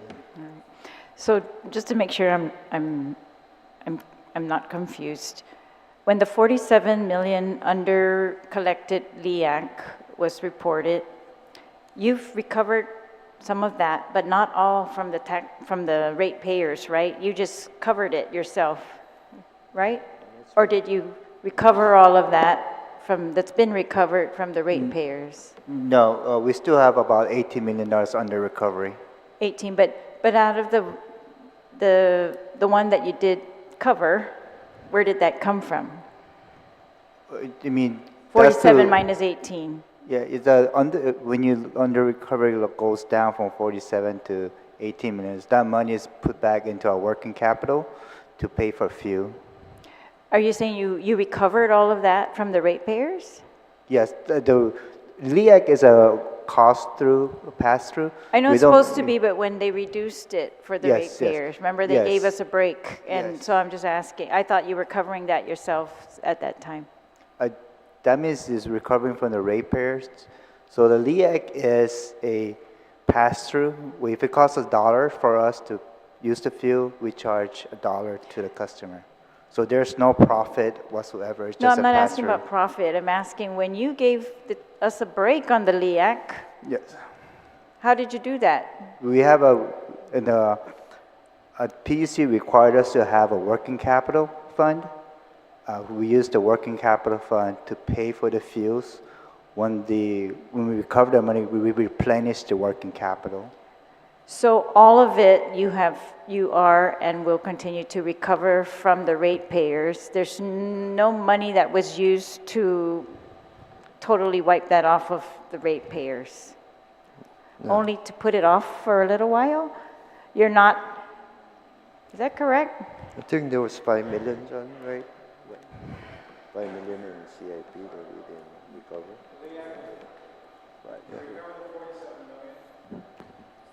By next April, Hafaday, sir, could you please state your name and your position for the record? yeah, my name is Simon Sanchez, I'm on the CCU. So we raised the Liac to recover the 47 million. Based on the last presentation by our team, they said we can lower the Liac so that by the next Liac adjustment, next January, that takes effect February 1, we will recover the remaining 18 million. That's why we lowered it. Because remember, we had raised it for quite some time. The power bills were really high. But at that time, it still had not recovered everything. But Right, but at the pace we were recovering it, at the last adjustment, we said, hey, we can slow the pace down because we had recovered a bunch of it. Not all of it, but a bunch of it. And so correct me if I'm wrong, John Kim, the representation of the CCU and the PUC was the current Liac, which is now lower, this is what the speaker's asking, which is now lower, will allow us to recover the remainder of the 18 million by next March, assuming our projections for oil are, oil doesn't go crazy. Okay. If oil goes crazy, it's a different conversation. of course you have to adjust. Correct, So none of the Liac has been covered by money, like ARP money or any other funds that was given to GPA?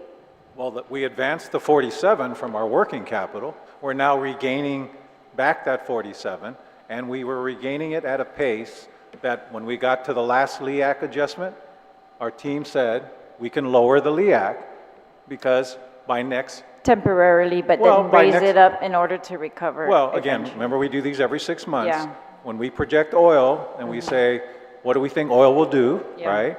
And remember, we're now burning the most expensive oil, ultra low sulfur diesel, right? That's part of the stipulated order. Yeah. So, but we now have lowered the Liac because the pace of recovery at the higher rate was bringing the 47 million back into our working capital to the point that the last projection was by next January 30th, when the current Liac period ends, Okay, we think if oil doesn't go crazy, we think we will recover the balance of the 47 all million. right, so all of that is going to be recovered from ratepayers. None of it is going to be covered from any other federal funds or funds from the government of Guam. None of it's going to be recovered from the revenue that you gain on your reserves, and none of it is going to be covered by any excess revenue that you might have. Right. All of it is going to be Right. recovered from ratepayers, Right, you're Liac saying. is a complete pass-through, except that in the last few years, we subsidized the Liac costs to our ratepayers. Right. From our working capital. working to- capital. We advanced 47 million that we should have, normally we would have passed on if it wasn't for COVID. We held our rate below, they dipped into their working capital, and now we're recovering that under recovery, which Right. you've read properly, and that'll get the 47 million, assuming oil behaves. Our latest projection is when we do the next Liac, effective February Sure, through August. I understand. But what about without using the working capital? You are showing surplus revenues. Yeah, I'm not sure what you're looking at. It's the March 23 report of I mean, I'd have to look at the revenues, whole- actual versus projected. Well, all I know is he only gets about 120, 150 million of non-fuel. So I can't imagine that we're collecting 250 million, 100 more than 150. I'd have to look at the document. Yeah, all right. Yeah, Okay, yeah, thank you very I- much. And again, thank you for your work. I just want to know the details of these couple of things that, to see if there's any discretion, flexibility that we could be creative with, that's all. I know that you've done this over the years, but I still think despite all of our efforts to reduce these rates, they're still kind of struggling with the rates. And if Liac continues to go up, I'm just looking for any other types of solutions out there or flexibility that you might have to just outright cover that as opposed to continue to collect that from the ratepayers. Yeah, I would just caution that there's a reason we segregate the Liac from the fuel cost from the non-fuel.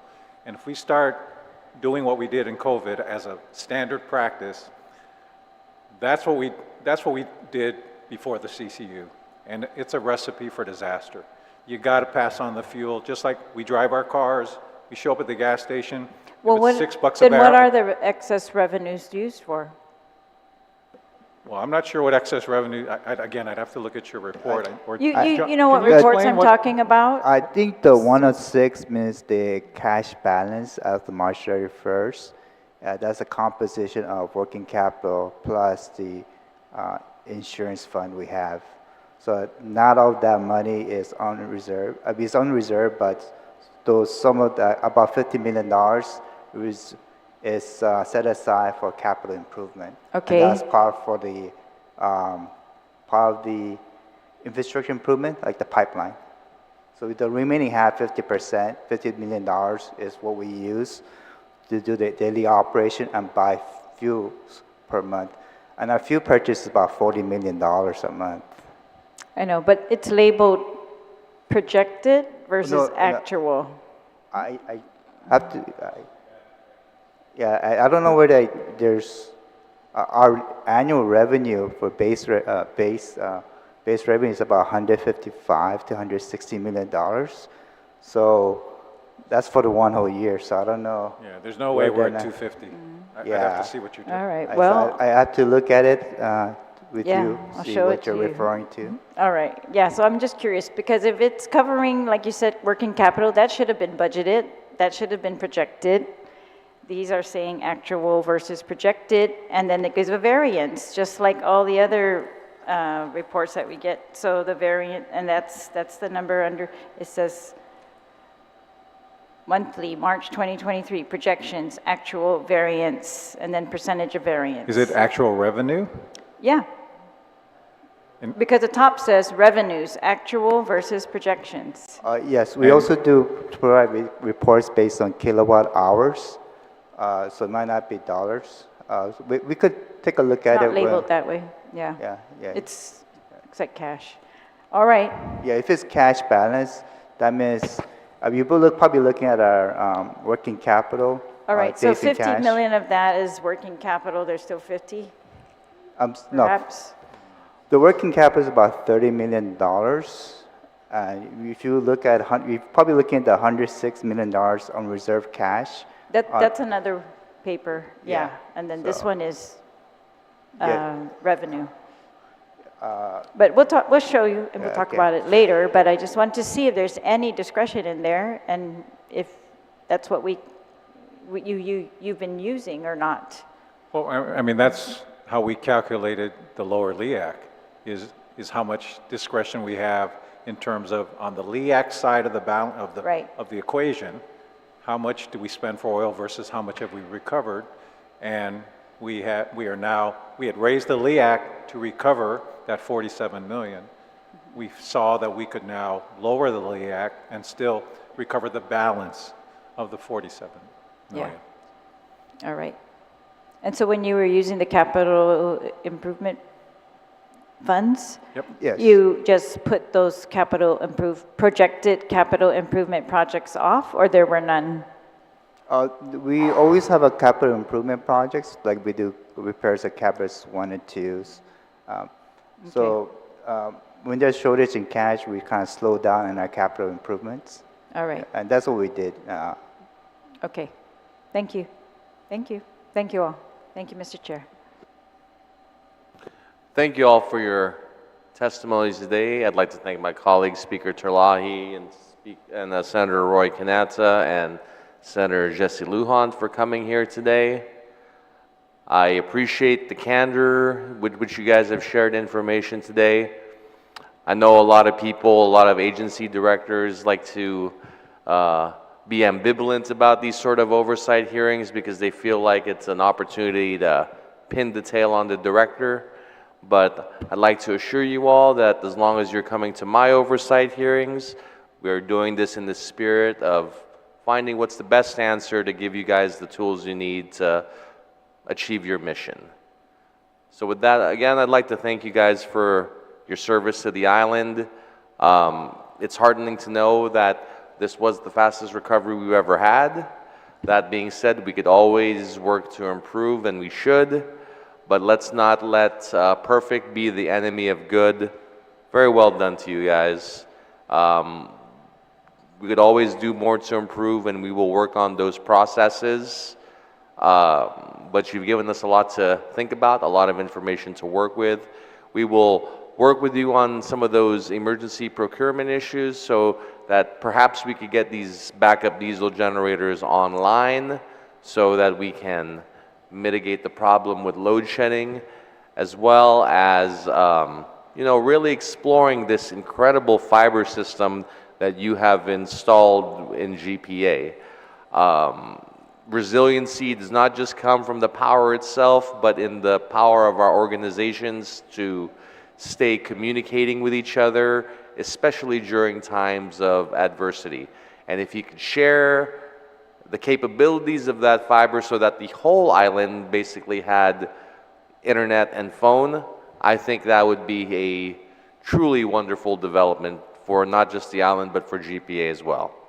So thank you all again for coming in.